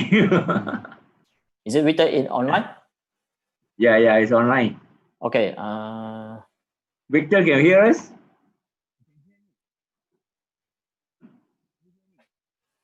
Your mic. Hello, Victor. Cannot hear you. Maybe you just unplug your microphone. Your earphone, you just unplug it. No, he unmute already. He unmute already. Okay, try to talk. Cannot hear you. Unplug your earphone. Remove from your laptop or your phone or what? Just take out the earphone. Use the computer mic. I'm using my phone. Okay, can. Now we can hear you. Oh, okay. Okay. Now, okay. Wait. I ask some question first. Okay, now member asked for patron refund, so we are preparing. The day we already preparing, right? So the check, three committee already sign up or not yet? No, we still lack a one signature. Okay, total we refund is 16,500 or 17,000. 17,000 altogether. Okay, so I think next week it will be solved out, right? Once another committee sign the check. We can solve it by next week. Yeah. Okay, right. Thank you. So now we let the member know lah. So the check is already prepared is 17,000. So only short of one signature. So after that we will pay in individual. Okay. Yep. So thank you. Right. So another account, can you give some about the account? Pardon? Can you talk about some account membership or something expenses? There's not much expenses. Not much expenses because of the MCO. So it's only collection from members for renewal. But last month was very low. Yeah, last month only, I think, how many? I think about 12% renew, I think. Yeah, because no activity. Very low compared to last year. Okay. Then the other thing will be the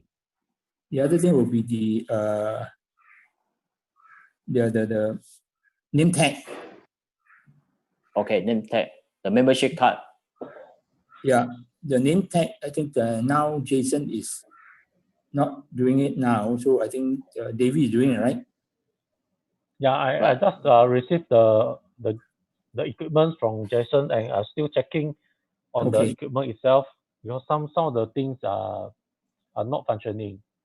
Okay. Maybe printer. Because, I do not know exactly until when the Jason has prepared, and then continue from there lah.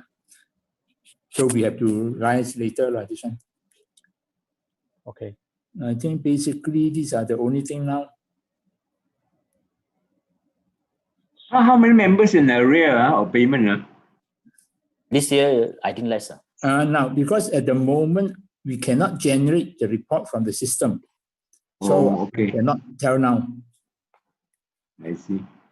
I want the process to try to recover the report. Yeah. Okay. About new T-shirt. T-shirt. For the T-shirt, the new T-shirt, the design is sent to the T-shirt company, and I waiting for their quotation. And after the quotation come out, we can tell the people what's the price and what's the minimum order quantity, and we show the design to everyone. So everyone can do the pre-order for the new design. You have finalized the design already, We get for We have few designs, so we try to get for few. Each design, a quotation for each design. Yes, yes. Oh, okay. With different combination of design. Okay, then only we decide lah. Yes, but I can assure the new design looks very beautiful, more professional. The material wise, is it comfortable? Will it absorb sweat? Yes, we choose that kind of material will absorb the sweat. So you know the photographer, we shooting a lot, maybe one whole day. So we must choose the material which can absorb and you can feel cold and comfort all the way. I see. Yeah. So it's okay. It also protect against COVID-19 lah. That one I'm not sure. But it looks good on you. Definitely, the model will spot you first. Oh. Yeah. I think you are the first person to order the T-shirt, right? Yeah. Okay. Then we have a fashion parade in the PSPJ physical meeting whenever we hold it lah. Yes, we'll do the offer for the first batch of the T-shirt offer.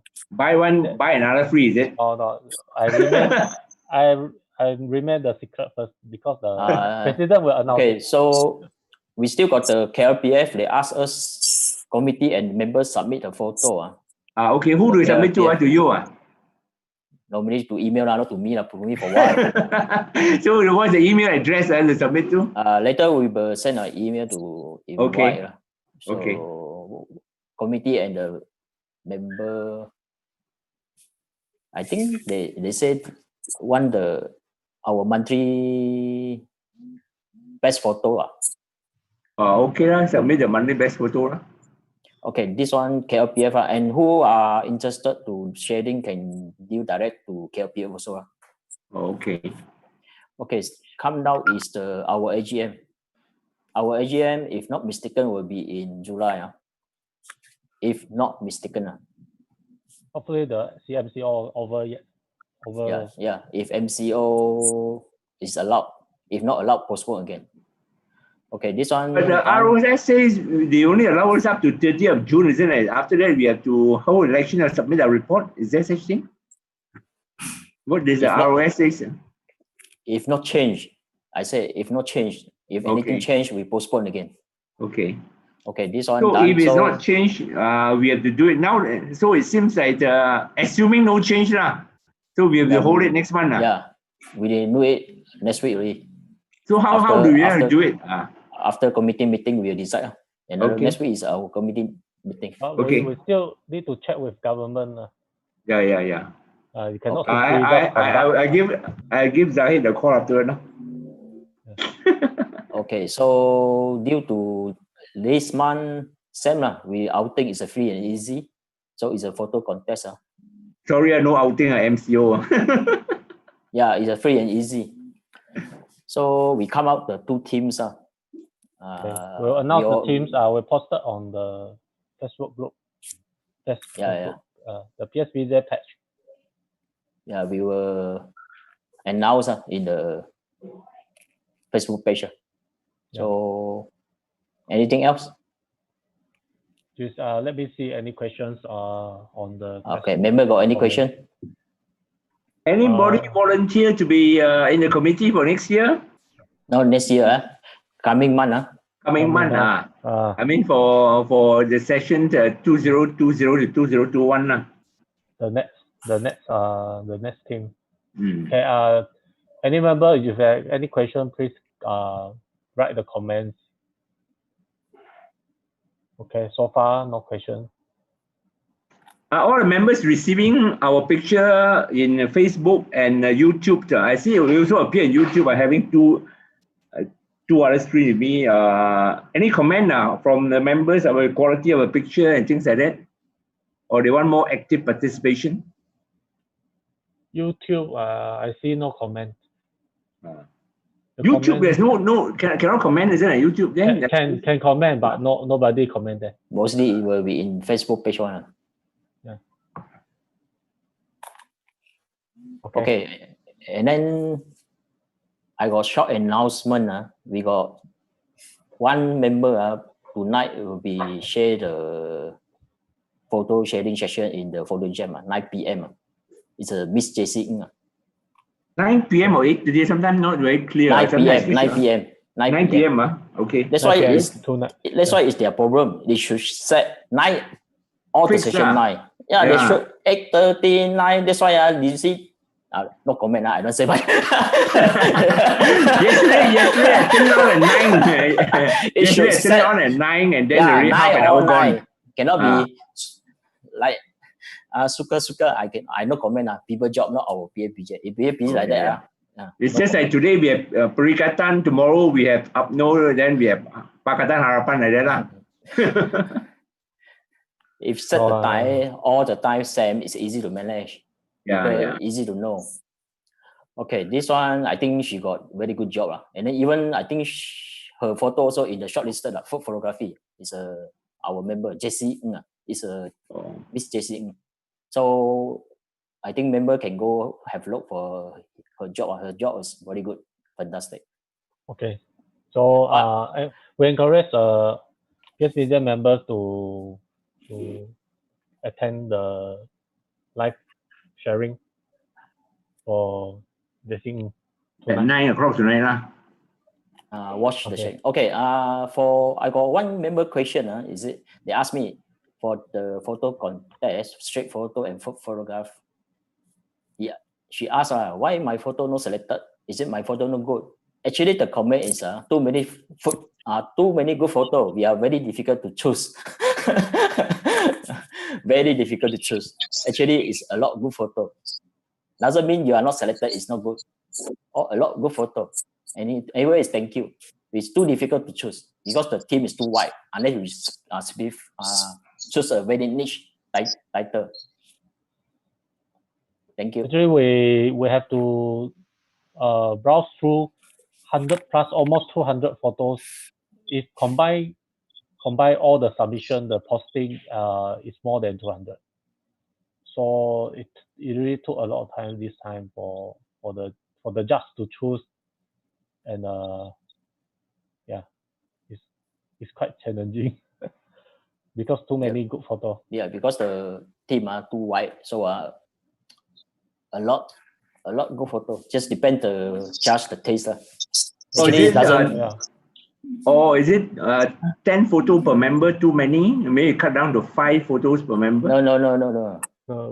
Even we select is individual, you see, 1. Some they submit 10, they didn't select because most of people they got 1 or 2 good photo. So let's say we got 40 people or 30 people, we only can select 6 only 6 photo from out of 6 people. But doesn't mean you are number 7, number 8, the photo no good. Maybe your taste not suitable to the charge, but also a lot of good photo. One thing I like to highlight is when they write the description for the photo, try to double check the hashtag, the hashtag and the wordings. If you miss one character, or you misspell or mistype, then in our searching, that photo will not included inside the result list.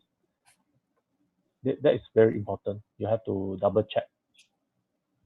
Sometimes maybe you type just one word, one character is wrong, then we might skip. How to say, we cannot see that photo appear on our searching list. Yeah, it cannot be found unless we check. We have to browse through again and again to to see the photo. It's good if everyone follow the instruction. If you not sure about the instruction, please read our updated instruction guide on the PSPJ page. It's always there. Okay. So, anything want to comment or any question? I think that's all for today. If they have, I think they can still key into the Facebook. We look at it. Otherwise, we call it a day. Yeah, okay. Okay, so we all adjourn to Teh Tarik and Roti Shanghai now. Again. Okay, I think today we really appreciate all the efforts for the speakers, the guest speakers, and Mr. Eddie Chua, Mr. Andy Lim, and Mr. Chow YK for their sharing.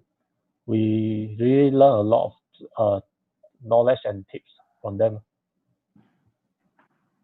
Yeah, hopefully in the coming months, or we can meet face in face with them, because due to MCO, we have to keep distance, social distancing.